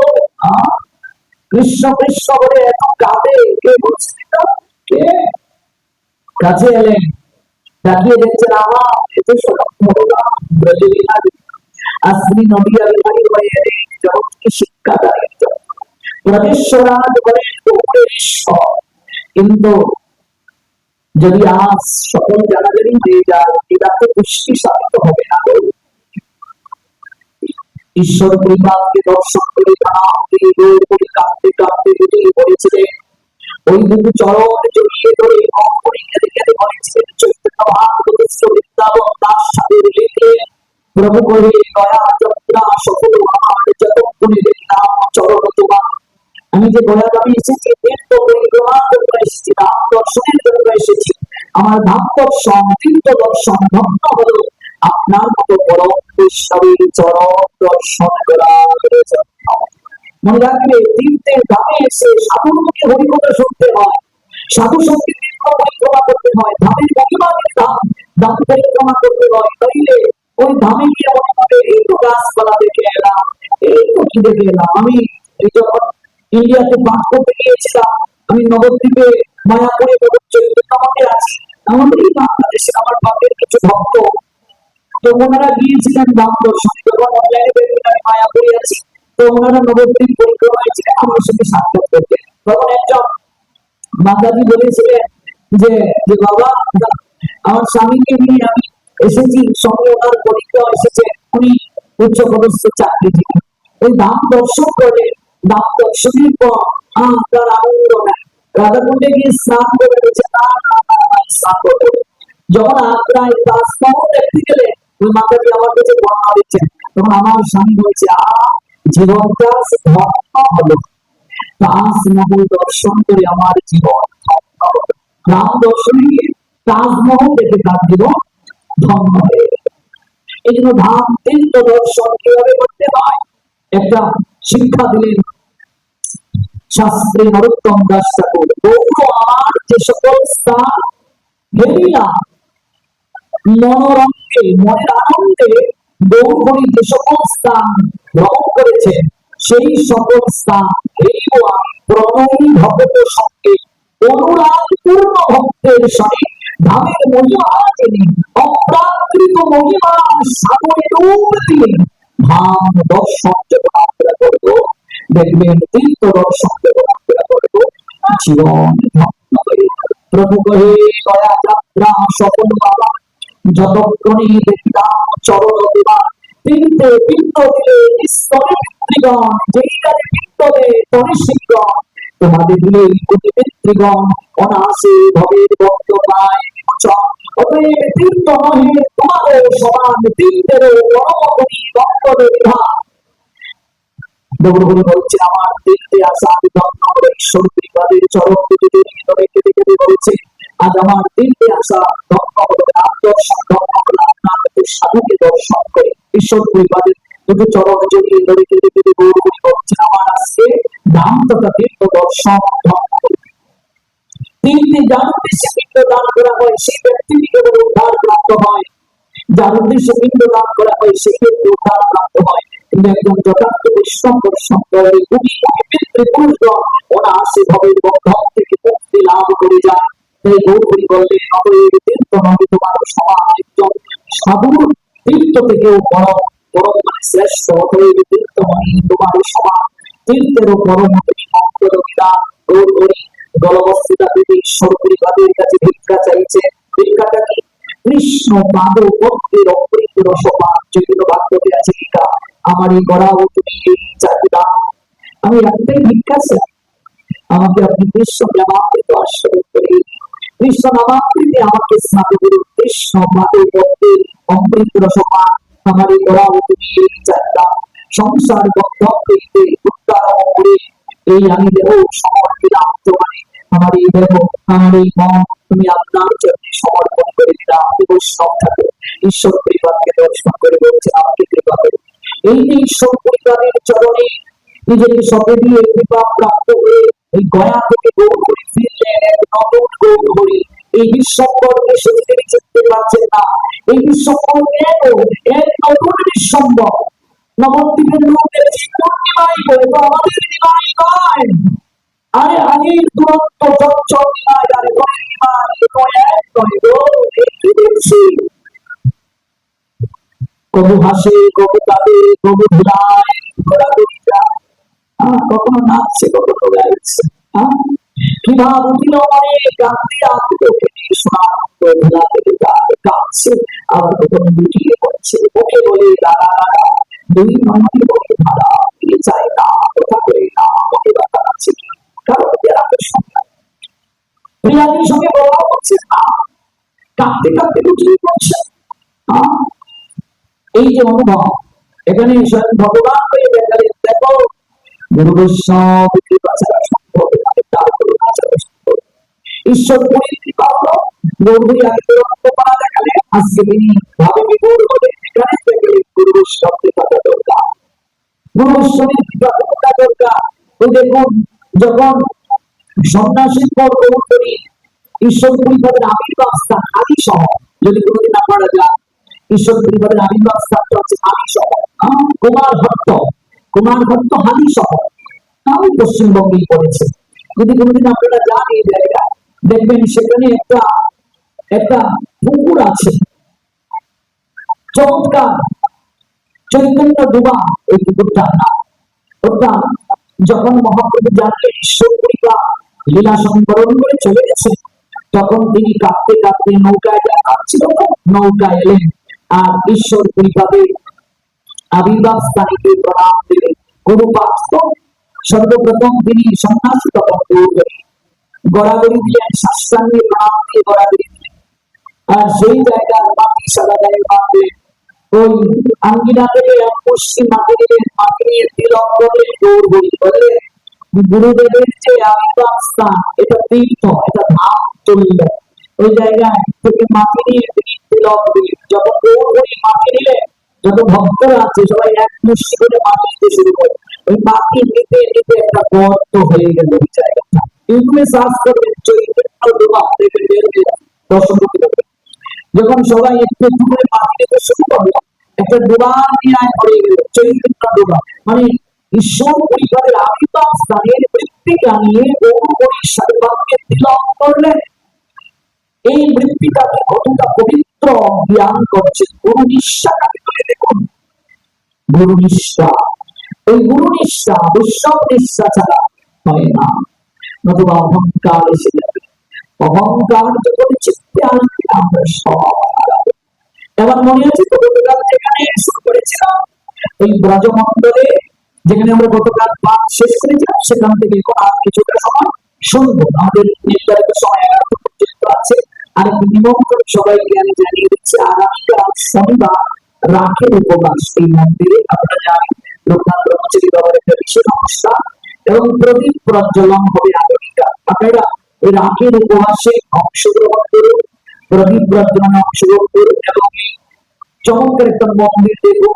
আপনারা অনেকেই জানেন না, কিন্তু অনেক ছোটবেলা থেকে এই মন্দিরে পাঠ করি।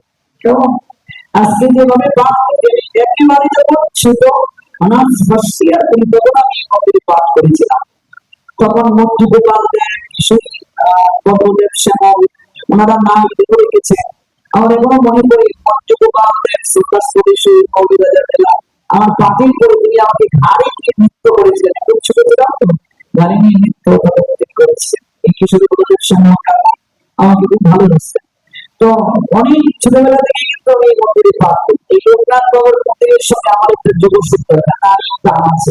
এখন না হয় দেশের বাইরে পাঠ করি, কিন্তু এই লোকনাথ বাবার মন্দিরে আমি যখন পাঠ করেছিলাম, অর্থাৎ আমার সুনামগঞ্জ জেলার বাইরে প্রথম পাঠ ছিল এই লোকনাথ মন্দিরে। এই জন্য এই লোকনাথ মন্দিরের প্রায় অনেক আগ থেকে আমার দেখা এবং যে কত উন্নয়ন দেখুন, কত পরিবর্তন। পিছনে দেখুন মহাদেবের মন্দির এত সুন্দর ভাবে নির্মিত হচ্ছে। তারপর এটার পাশে বাবার মন্দির হবে, আর যেটা নাম সংকীর্তন যজ্ঞ হয়, ভাগবত হয়, এটা রাধা কৃষ্ণের আসন চালাতে হয় না। এই দীর্ঘদিন যাবতীয় কমিটি বৃন্দ ওনারা চেষ্টা করছেন যে এখানে রাধা পবিত্র স্থাপন করবে, আর এখানে লোকনাথ বাবা আসবে। এইভাবে বৃহৎ পরিকল্পনা। আমরা একটু একটু করে নিজ জায়গা থেকে আমরা এগিয়ে আসতে পারি শ্রী মন্দিরের উন্নয়নের জন্য। আমরা একদিন থাকবো না, কেউ থাকবো না, আমার এই জায়গায় অন্য একজন এসে বসবে। এই আসনটা বেশ আসনটা কারো পৈতৃক সম্পত্তি নয়। এখানে কৃপা করে আমায় আপনারা বসিয়েছেন, আমার যোগ্যতা নাই। ভগবান চাইলে কাঁদতে আমাকে নিচে নামিয়ে দিতে পারে, এখানে আমার কোনো হাত নেই। এই জায়গা আরেকজন এসে বসবে। কমিটিতে যারা আছেন তাদের জায়গায় সময়ের পরিক্রমায় তাদের যখন ডাক আসবে চলে যাওয়ার, আরেকজন আসবে এই কমিটিতে। আমার জায়গায় আমি যেদিন চলে যাবো, মহাপরিশ্রম আমার জীবনে হবে। হয়তো অন্য কোনো আলোচক নব প্রজন্মের কেউ আসবে, যুগ যুগ ধরে ত্রিকাল শ্রীমন্ত মহামানব এই জায়গায় থাকবে, রাধা গোবিন্দ যুগ যুগ ধরে থাকবে, থাকবেন বৈষ্ণবরা ইয়াথা সভ্যের থাকবে যুগ যুগ ধরে। আমরা চলে যাব, কিন্তু যুগ যুগ ধরে প্রতিষ্ঠান থাকবে। যারা ভগবানের জন্য, মনে রাখবেন ভালো করে, আমি এই কথাটা দ্বিতীয়বার বলছি, যারা ভগবানের জন্য শ্রীমন্দিরের পশ্চাতে অর্থ ব্যয় করে, এই কোনো কিছু তো আমাদের না। আমরা তো নগ্ন হয়ে এসেছিলাম, লজ্জা পরিস্থিতির কাপড়টা পর্যন্ত আমরা নিয়ে আসি, সকল কিছু ভগবানের কৃপায় পেলাম। তো যারা এই ভগবানের সম্পদ, ভগবানের সেবায় লাগে, যারা ভগবানের বাসস্থান নির্মাণে, মন্দির নির্মাণে জায়গার ব্যবস্থা করে, কিংবা জায়গা যদি না দেওয়া যায় জায়গার অনুপাতে অর্থ দান করে, কিংবা তার সামর্থ্য অনুযায়ী যে অনুকূল এই শ্রীমন্দিরে ভগবানকে প্রতিষ্ঠিত করার জন্য, কোন মহাপুরুষ মহামানবকে প্রতিষ্ঠিত করার জন্য যদি অর্থ দান করে, তাহলে ভগবান শ্রী গোবিন্দ তার জন্য বৈকুণ্ঠ নামে জায়গার ব্যবস্থা করে রেখে দেন। বৈকুণ্ঠে তার প্রভুর জায়গার ব্যবস্থা করলাম আমার জন্য। তো দেখুন কত সুন্দর। আর এবং আমরা এলে গৃহস্থ পরিবারে থাকতে পারি, এটা উচিত নয়, ব্রহ্মচারীরা গৃহস্থ পরিবারে থাকতে। এই জন্য পূর্ববর্তী যদি ভক্ত নিবাস স্থাপন হয় সুন্দর করে, তাহলে সাধুরা ভক্ত নিবাসে থাকবে। এই যে হবিগঞ্জ গোপাল যে রাত্রে আমি পাঠ করেছিলাম, তখন এই গোপালের এত সুন্দর মন্দির হয় না। আপনারা জিজ্ঞেস করে দেখবেন হবিগঞ্জ হবিগঞ্জ আমার এই পাঠে এত ভালো লেগেছে, প্রায় 7 লক্ষ টাকা অনুদান এসেছিল মন্দিরে। জিজ্ঞেস করবেন, এত বিশাল অনুদান এসেছিল মন্দিরে। তারা ভক্ত নিবাস যখন করলো আমাকে নিয়ে উদ্বোধন করবে যে আপনি নাচ করবেন। এত সুন্দর ভক্ত নিবাস, আমাদের গেলে আর অভিযোগ কোথাও থাকতে হবে। ভক্ত নিবাসের সঙ্গে এত স্নেহ, এত পরিষ্কার পরিচ্ছন্ন, তাহলে কি ঘুমায় থাকবে। আর আমার সঙ্গে তো অনেক লোক সংখ্যা বাংলাদেশের মতো ভাব নেয়। এই জন্য আমাদেরকে পাঠিয়ে দিতে মানুষ ভয় পায়। ওই জায়গা থেকে শহর অঞ্চলে 1-2 লোক ছাড়া কি একসাথে থাকে, মানুষ থাকতে দিতে হয়। রাহুলের সঙ্গে এদিকে বিপদে পড়বে, এদেরকে খাওয়া দেওয়া, এদেরকে থাকতে দিতে হবে। কিন্তু ভক্ত নিবাস যদি বাবার হয়ে যায় তোমার চোখে পড়ে না। এখানে আপনাদের যদি একটু সহযোগিতা থাকে, তাহলে ভক্ত নিবাসে সাধুরা আসতে থাকবে, উৎসবরা আসতে থাকবে, করে আর গৃহস্থ পরিবারে থাকবে। সাধুরা মন্দিরেই থাকবে, মন্দিরের ভক্ত নিবাসে থাকবে, সেখানে রান্না হবে, আরতি হবে, শান্ত হবে। আর তাহলে যে কোনো সময় ভক্তরা এসে সাধুদের সঙ্গে সাক্ষাৎ করতে পারবে, এত সমস্যা থাকবে না। এই জন্য আমরা ধীরে ধীরে আমরা যদি একটু একটু করে এগিয়ে আসি, তাহলে এখানে বাবা বিস্তৃত ভাবে পূজিত হবে। আর সবচেয়ে বড় কথা, এখানে পূজিত হবে।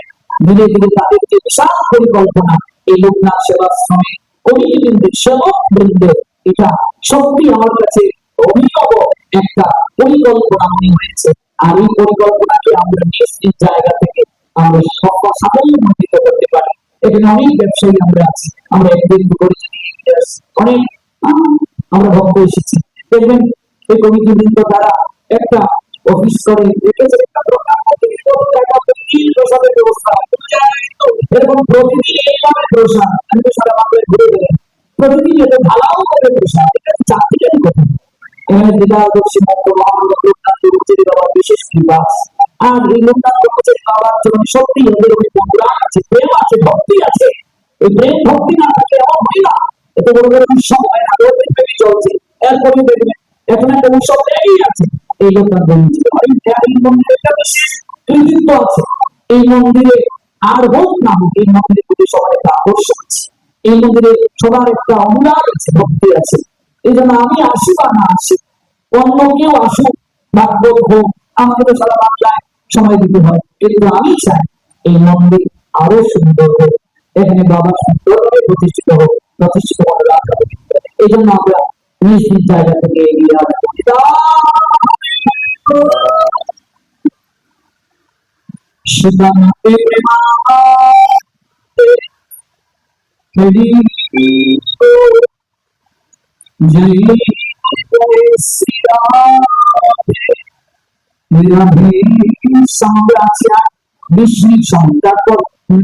একটা প্রশ্ন আসছে, এই প্রশ্নটা আমরা শ্রেণী অথবা গতকাল যেখানে শেষ ছিল একটু আমরা স্পর্শ করে শেষ করবো। সনাতন ধর্মের মূল 10 অবতারের মধ্যে একজন হলেন ভগবান বুদ্ধদেব। তাহলে বৌদ্ধ ধর্ম আলাদা হবে কিভাবে? খুব চমৎকার একটা প্রশ্ন। যখন দেখুন বেদের নামে আমাদের এই সমাজে প্রশ্ন সাক্ষ্য বেড়ে যেতে শুরু করলো, মানে বেদকে সামনে রেখে বেদের সঠিক তত্ত্ব না বুঝে, বেদের আইনকে সঠিকভাবে হৃদয়ঙ্গম না করে যখন এত পরিমাণে বই বাড়তে শুরু করলো, প্রশ্ন বই বাড়তে শুরু করলো, একের পর এক বই বাড়তে শুরু করলো, চারিদিকে রক্তের হুই ফেলা শুরু হলো এবং জিজ্ঞাসায় মানুষ রত হলো, তখন ভগবান বুদ্ধ রূপে আবির্ভূত হয়। ভগবান বুদ্ধ রূপে আবির্ভূত হয়ে একটাই বাণী ছড়ালেন জগতের অহিংসা পরম ধর্ম। ওই সময়ের প্রেক্ষাপট অনুযায়ী শুধু এই বাণীটা থেকে যে তোমরা হিংসা করতে পারবে না, কোন প্রাণীকে হত্যা করতে পারবে না। এবং জীবনে আপনারা দেখবে একটা রাজবংশ তীর্বিত হয়েছিল, শিকারী রাজবংশকে তীর্বিত করেছে এবং গৌতম বুদ্ধের কাছে যখন আমার শিকার পাইতে, গৌতম বুদ্ধ যখন বলেছিলেন আমি আমার রাজ সিংহাসন দিতে রাজি, কিন্তু আমি এই রাজবংশটাকে কখনো দিতে পারবো না, মানে জীবের প্রতি মমতা ভালোবাসা এই বিষয়টার উপরে তিনি কেবল প্রচার করেন। তারপর তিনি এটা প্রচার করতে গিয়ে যে বিষয়টা বললেন, তিনি বেদকেই বাদ দিয়ে দিলেন, বলেন বেদ পড়ার দরকার নেই। কিন্তু বেদ যদি কেউ না পড়ে অস্বীকার করে, তাহলে সনাতন শাস্ত্রটাকে নাস্তিক বলেছে। আমরা যখন যত কার্য সম্পাদন করি, এটা হলো বেদের আনুগত্যে, এই জন্য এটাকে বৈদিক ধর্ম বলা হয়, বৈদিক অনুষ্ঠান বলা হয়। ওই তৎকালীন প্রেক্ষাপটে এমন ভাবে ওই বেদের নামে প্রশংসা বৃদ্ধি পেল এবং বুদ্ধদেব এসে অহিংসার বাণী প্রচার করে বেদটাকে একটু শিথিল করে দিলেন। এদের একটা প্রবাদ আছে, বেদ না মানিয়া বুদ্ধ হইল নাস্তিক। যখন বুদ্ধ এটা প্রচার করে, তখন এটার বিরুদ্ধে অনেক মতবাদ শুরু হলো এবং ধীরে ধীরে ধীরে ধীরে বুদ্ধের মতবাদটা এমন ভাবে জনপ্রিয় হতে শুরু করলো, ওই মতবাদটা আলাদা হয়ে গেল। বৌদ্ধটা এখন একটা ধর্ম আমরা করি, কিন্তু আমাদের শাস্ত্র বলছে বৌদ্ধ হলো সনাতন ধর্মের একটি শাখা, একটা মত। ওই ধীরে ধীরে পরবর্তীতে এই মত ধর্মে রূপান্তরিত হয়। কেমন অবতাররা যখন আসে, এক একটা সময় এক একটা প্রেক্ষাপটকে কেন্দ্র করে তারা জগতে ভক্তি ধর্ম প্রচার করে। ওই বুদ্ধদেব তিনি যে 10 অবতারের মাঝে তিনি কিন্তু পূর্ণ নয়, এর অনেক ব্যাখ্যা আছে। গতকাল যখন আলোচনা করেছিলাম, এর আগে যে রাশির সূত্র ধরে আপনাদের দীর্ঘদিন শ্রবণ করেন বা লাইভে কিংবা ধারাবাহিকভাবে শুনছেন, তারা জানেন পূর্ণ হলেন ভগবান কৃষ্ণ, আর বাকি যত অবদান দেখছেন ওরা কেউ অংশ, কেউ অংশের অংশ। কেন বুদ্ধদেব হচ্ছে অংশ, আর ওই তিনি অহিংসা এই বাণীটা প্রচার করেছিলেন। ধীরে ধীরে এই মত বিশালভাবে জনপ্রিয় বিশ্বকর। এটা কিন্তু তৎকালীন প্রেক্ষাপটে মনে রাখবেন, যেমন মহাপ্রভু একটা বিশেষ প্রেক্ষাপটে এসে প্রেম দান করলেন। আমাদের ধর্মের একটি বিশেষত্ব, আমরা যুগ উপযোগী ধর্ম পাই, আমরা যুগ উপযোগী ধর্ম যাপন করি। যেমন কলিযুগের যুগ ধর্ম কি?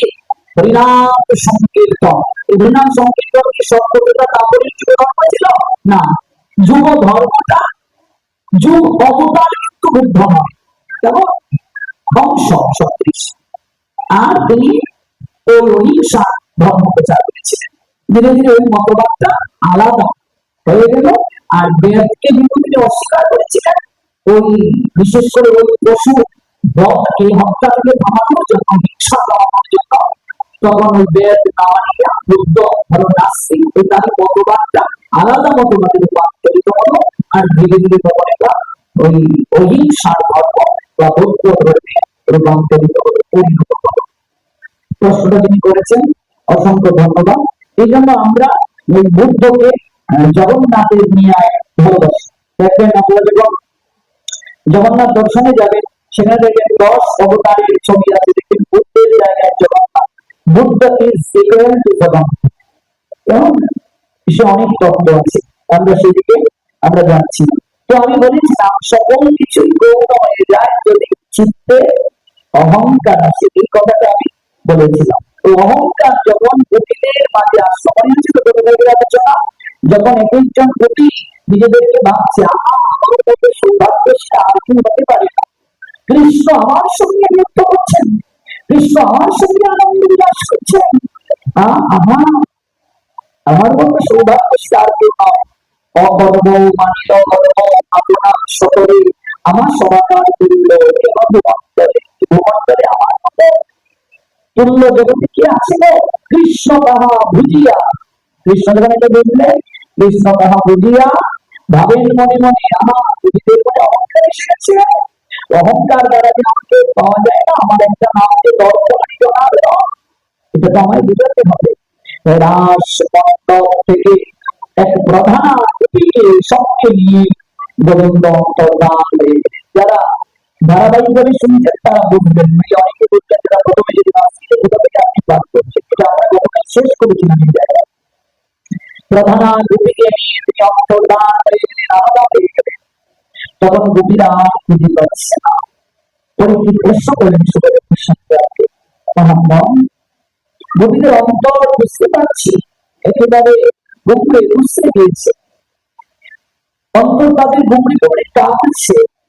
সুখদেব গোস্বামী বললেন, হ্যাঁ রাজন না দেখিয়া যুগপতি করিনি হয় যে মতি বনময় খুঁজিয়া বেড়ায়, সেরূপ কৃষ্ণে না দেখি গোপিকা পরম দুঃখী সদাকে বলে আয় আয়, কমলাপতির প্রতি অতিরাগ মুখ্য দুটি সবিতা সবেক্ষণ হৃদয়, রুচির আলোক পেতে নিরাভাবে বিরাসিতে কুটিরিত চিত্ত ছিল প্রায়, গোপী কৃষ্ণে না দেখি কৃষ্ণের মনোয়ারে দিয়ে সকল গোপীগণ ক্রন্দন করছেন। রাসরসে যত লীলা কৃষ্ণচন্দ্র করেছিলাম, সেই লীলা গোপিকা করিল আজ কি কারণে চিত্তে অভিমান আনার কারণে কামুকে হারালাম। অভিমানের সঙ্গে হারায় অভিমানকারী করোনা ভাই, কোথায় আছেন আমাদের কাঁদছেন সবাই।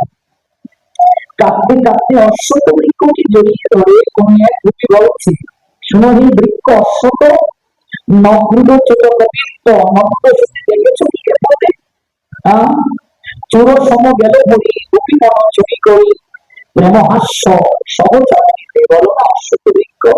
তুমি তো হনুমানকে বলতে গিয়ে দিয়েছিলে, তুমি তো জানো কি সন্তান দিয়েছিলে, কে অশ্বত বৃক্ষ।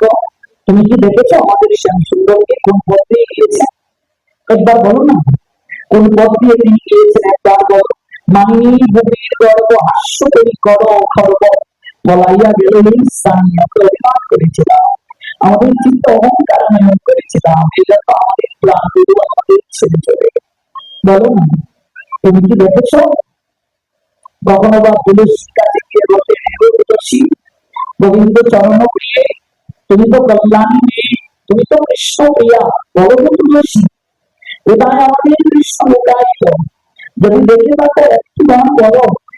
বলো না তুলসী তুমি তো বৃন্দাবনেশ্বরী, তুমি তো বৃন্দাবনের অধীশ্বরী, বলো আমাদের প্রেমময়ী তোমার সেবা করে তোমাকে সন্তুষ্ট করে প্রাণ কত অধিকার প্রাপ্ত হয়েছিল, তুমি তো কৃষ্ণ প্রেয়সী, তুমি তো অধিকার দান করো, তুমি কৃপা করে সবাইকে অধিকার দান করো না। আমাদের পুত্র দিয়েছে এই রূপে ভূমিগণ প্রমিতেছে বনে বন উদ্দেশ্য করে নন্দ সুরে, দেখিয়া কুসুমগণে জিজ্ঞাসা করিল মনে, অন্তর কাতর বিরহে পুষ্প উদ্যানে পুষ্পগন্ধি বলছেন, পুষ্পগন্ধ বলো না তোমরা আজ এই ঋষিতে সুন্দর করে বিস্ফোরিত হয়ে আছো, তোমাদের হৃদয়ে মাঝে ইচ্ছে আছে গোবিন্দ চরণে ঝরে পড়ার জন্য। এই যে আমরা রাসের দিন শুনেছিলাম, ফুল মল্লিকা মালতী জ্যোতি, ফুল মল্লিকা মালতী জ্যোতি, যে ফুলগুলো শরৎকার কমা নয় বসন্তে ফুটে, ওরা গোবিন্দ সেবার জন্য পুষ্টি সাধন করার জন্য ওই লীলাতে ওরা প্রস্ফুটিত হলো। বলো না তোমরা হলো গোবিন্দ চরণে ঝরে পড়ার জন্য উৎসর্গ হওয়ার জন্য তোমরা তো প্রস্ফুটিত হয়েছ, বলো না গো কোথায় আছে আমাদের প্রাণনাথ, শোনো গো মাধবী জাতি মল্লিকা মাধবী জ্যোতি, জিজ্ঞাসা করিব একে একে কথা, বলো না তোমাদের প্রিয় হরি কর স্পর্শ মুক্ত করি কোথায় এলো, বলো তো আমাকে। তুমি ঘুরে গিয়ে ওই মল্লিকা মাধবীকে জ্যোতি ফুলকে জিজ্ঞাসা করছে, তোমাদের প্রাণীর যাদের চরণে তোমরা ঝরে পড়বে, আমাদেরকে পর দ্বারা স্পর্শ করেছেন বাসি বাজাইয়া, আমাদেরকে লোকালয় থেকে জঙ্গলে নিয়ে আসছেন পাগলিনী করিয়া কামাতুরা করিয়া, আজকে করো স্পর্শ দিয়া কৃপা করিয়া কোথায় লুকিয়ে গেলেন, বলো না।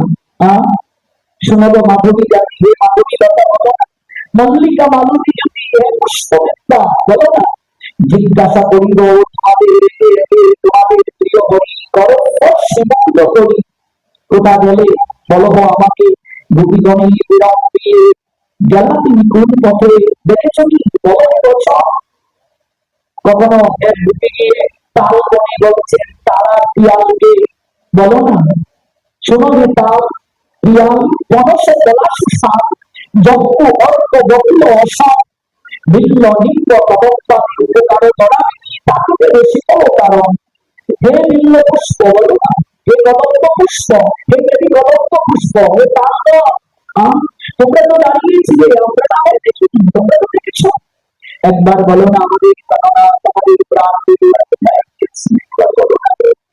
বলো না তিনি কোথায় গিয়েছেন, একবার আমাদের দিকে তাকিয়ে পথিদাসী অলসে তোমার আশ্রয়ে বসে, তাহাদিগের ছায়াতে তুমি দেহ বটবৃক্ষকে বলছে, ক্লান্ত শ্রান্ত হয়ে পথিক তোমার ওই আশ্রয়ে আসে। তাদের পাপি প্রাণ জোড়া, তারা ক্লান্ত হয়ে যায়। আমরা খুঁজতে খুঁজতে প্রাণ জোড়াকে ক্লান্ত হয়ে গেছে। আমাদের প্রাণ জোড়া বলো না কোথায় আছেন? কত তীর্থবাসী অবিতরে সুখে রাখো তাদের সকলে। বলো না যে কৃষ্ণ কোথায়? আমাদেরকে কৃষ্ণ পদাঙ্ক দেখিয়ে গোপিকারা ধৈর্য হয়ে জিজ্ঞাসেন ধরণী পাবে, তবু তোমার পক্ষে পদাঙ্ক দেখা যাচ্ছে প্রাণ বধুয়া, প্রাণ বধুয়ার পদাঙ্কে চিন্তা করে দেখতে পাচ্ছি, কিন্তু বধুয়া কোথায়? একটিবার বলো, বলো না আমাদের প্রাণ বধুয়া কোথায় গিয়েছে? সঙ্গে সঙ্গে কোন এক গোপী ওই বলিকণার মাঝে যে গোবিন্দের চরণ স্পর্শটা আছে, চরণ চিহ্ন দর্শন করে ওই চরণ চিহ্নটাকে কর দ্বারা স্পর্শ করে কেঁদে কেঁদে বলছেন, কৃষ্ণের চরণ স্পর্শে আহা ধরণী আছো তুমি মহামর্ষে, এই যেহেতু তুমি পূর্ণশীলা, তোমাদের লাগিয়া বলি পরামগ্রতি ধরি তত্ত্ব বলি উদ্ধার করিলা। তবে চরণ চরণ পেলাম না, চরণ চিহ্ন তো পেলাম, চরণ চিহ্নের মধ্যে বরাবরি দিচ্ছেন। পৃথিবীর ইহা বলি ভয়ে কোনো নেই, বড় বড় বড় না আছে কোথায় প্রাণবতী, দেখি তোমার সবাকার নাম, দেখে নয়ন সার, দেখেছ কি গোপিকার প্রভু, প্রেয়সীর সঙ্গে করি কি আছে নবংশী ভাই, প্রিয়া অঙ্কে চক্র চর্চিত সরপতি সমাচারে অভুক্ত বিষয়ের হার, আছে কৃষ্ণ ভবিত ভূষিত, প্রেয়সীর ধরি হাত চলে গেল আমার গোপীরা, পরশিত হয়ে পুরুষ গন্ধের মুগ্ধ হইয়া ভ্রমণ করিয়াছে তাহার পশ্চাতে, ফলবরে অনন্ত হইয়াছে বৃক্ষ যত তাই পুরা পরিবর্তন দেখিয়া গোপিকা নাতে অবস্থিত হয়ে চিত্তে নত হয়ে গণেশ প্রণাম করে এক গোপনানী সর্ব সহচরী নিশ্চয় কৃষ্ণকে দেখিয়াছ। জড়িয়ে জড়িয়ে কাঁদছে। বৃন্দাবনের অদ্ভুত পথ নাই যে পথে তারা অনুসন্ধান করে, কাঁদতে কাঁদতে লুটিয়ে পড়ছে, নানা বাক্যে হৃদয়ের আত্মনাদ জ্ঞাপন করছে। কেন কৃষ্ণ রাসমণ্ডল থেকে ওই গোপিকাদেরকে রেখে প্রধান কোন গোপীকে নিয়ে, তারপর এখানে রাধা নামটা বলে নাই, কেবল লিখেছেন প্রধান কোন গোপীকে নিয়ে গোবিন্দ ওই জায়গা থেকে চলে গিয়েছেন। প্রধান গোপী মানে হলেন আমার রাশেশ্বরী প্রেমময়ী শ্রীমতী রাধা, প্রেমময়ী রাধা নিয়ে প্রধান গোপী। আমাদের একটা প্রশ্ন করতে পারে, তাহলে ঈশ্বরের গোস্বামী তার সরাসরি রাধা নামটা উচ্চারণ করলেন না কেন? বা আপনি সরাসরি রাধা নামটা নেই কেন? তার কারণ হলো রাধা মানে তো প্রেমী নিজা, এই রাধা নাম উচ্চারণ করে এই অবৈধ লীলা বর্ণনা করতে পরীক্ষা শান্তি সাতরা কর্মের কথা শ্রবণ হতো। ওই রাধা নামে বিমূঢ় হয়ে কাঁদতে কাঁদতে উদ্যান হয়ে যাবে দুটিয়ে বলতে, কারণ প্রেমের খনি। আর রাধা হলো আরাধিকা শব্দ থেকে এসেছে। আরাধনা এই চরিত্রকে প্রকাশ করা যায়, এই চরিত্র সর্বদা গোপনে থাকে, আরাধনায় চরিত্র প্রকাশ হয়। আর প্রেমিক সর্বদা তার প্রেয়সীকে লুকিয়ে রাখতে পছন্দ করে, এই জন্য গোবিন্দ লুকিয়ে রাখলেন প্রেমীকে। তুমি আরাধনার দ্বারা প্রকাশ করো, আরাধনার দ্বারা তাকে চিনে নাও দিতে হয়। গোপিকারা বৃন্দাবনে এমন কোন পথ নাই যে পথ দিয়ে তারা কিন্তু অনুসরণ করেননি, অনুসন্ধান করে। একটাই তাদের ভুল, চিত্তে অহংকার এসেছিল। গোবিন্দ গোপিকাদেরকে জগৎকে দেখালেন, দেখো অহংকার যদি চিত্তে স্থান পায় আমি তৎক্ষণাৎ সেই চিত্ত থেকে নির্বাহ হয়ে যায়। দাম্ভিকতা যদি এসে যায় আমি সঙ্গে সঙ্গে তার কাছ থেকে দূরে চলে যায়। তারপর গোপিকারা কেমন করে গোবিন্দকে প্রাপ্ত হলে সেই লীলা শ্রবণ করব আগামীকাল। আগামীকাল এবং পরশুবার কেবল দুদিন আছে। দেখতে দেখতে 10 দিন অতিক্রান্ত হয়ে যাচ্ছে। আমরা রবিবারে পাঠ সমাপ্ত করে রাত্রিবেলায় রওনা দিয়ে দেব গাজীপুরের উদ্দেশ্যে। আমাদের গাজীপুর 5 দিন প্রবচন, গাজীপুরের পরে 8 দিন আমাদের চাঁদপুর জেলায় প্রবচন। চাঁদপুর থেকে আমরা আবার গাজীপুরে আসবো, সেখানে আমাদের প্রবচন আছে 10 দিন। ধীরে ধীরে আপনারা অন্যান্য মাধ্যমে সকল কিছু আসতে পারবেন। আমরা আজকে এখানেই শেষ করতে হবে, নৃত্য ছাড়া আমরা যাব। আগামীকাল রাতের উপবাস আমি আগে বলেছি, এখন আমার স্মরণ করিয়ে দিচ্ছি। আপনারা রাতের উপবাসে অংশগ্রহণ করে সামগ্রী দান করবেন। Hare Krishna, Hare Krishna, Krishna Krishna, Hare Hare, Hare Rama, Hare Rama, Rama Hare Hare. Hare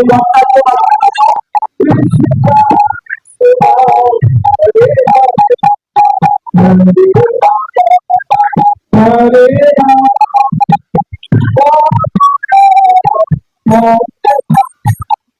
Hare Krishna, Hare Krishna, Krishna Krishna, Hare Hare, Hare Rama, Rama Hare Hare,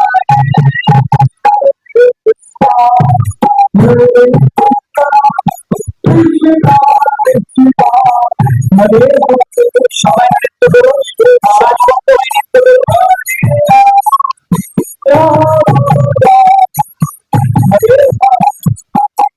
Hare Krishna, Hare Krishna, Krishna Krishna, Hare Hare, Hare Rama, Rama Hare Hare, Hare Krishna, Hare সবাই নৃত্য অংশগ্রহণ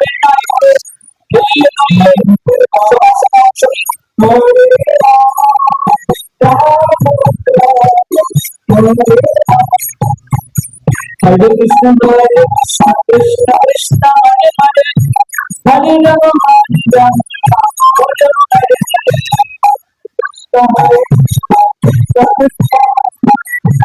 Hare Rama, Hare Hare Krishna, Hare Krishna, Krishna Krishna, Hare Hare, Hare Rama, Hare Rama, Hare Hare.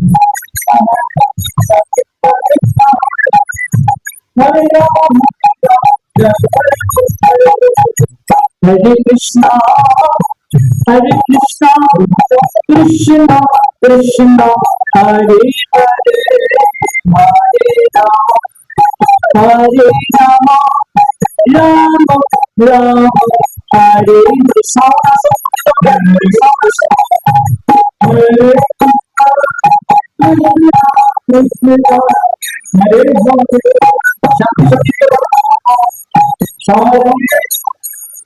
Rama Rama, Hare Hare Krishna, Hare Krishna, Krishna Krishna, Hare Hare, Hare Rama, Hare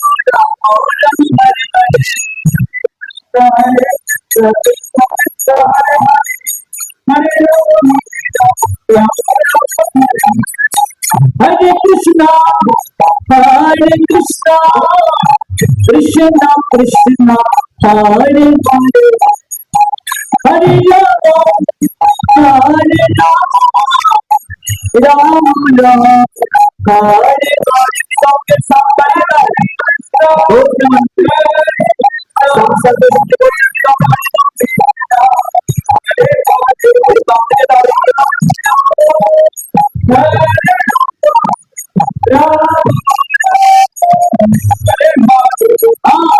Hare Krishna, Hare Krishna, Krishna Krishna, Hare Hare, Hare Rama, Hare Rama, Rama Hare Hare.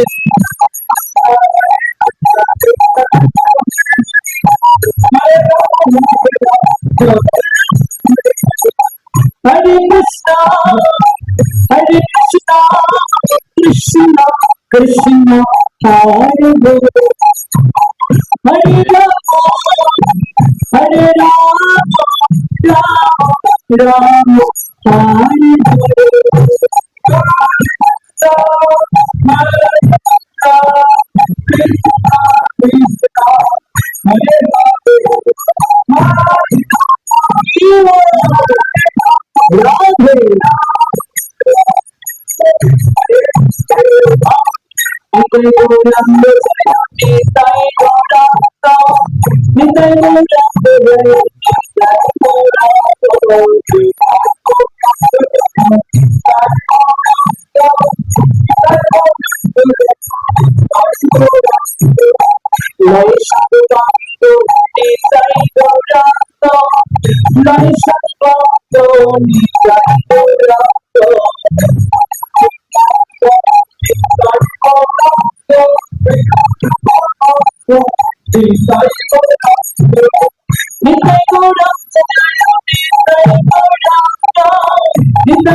যারা যেখানে আছেন আমিও মিছিল নেমে আসবো, আমি আসবো, তাহলে আমি আসবো, তুমি ভক্তদেরকে দেখবো। গান দিয়ে দাও,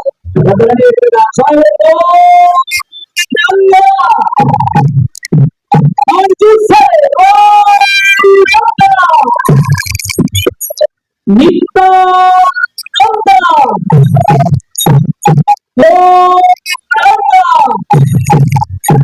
নিত্য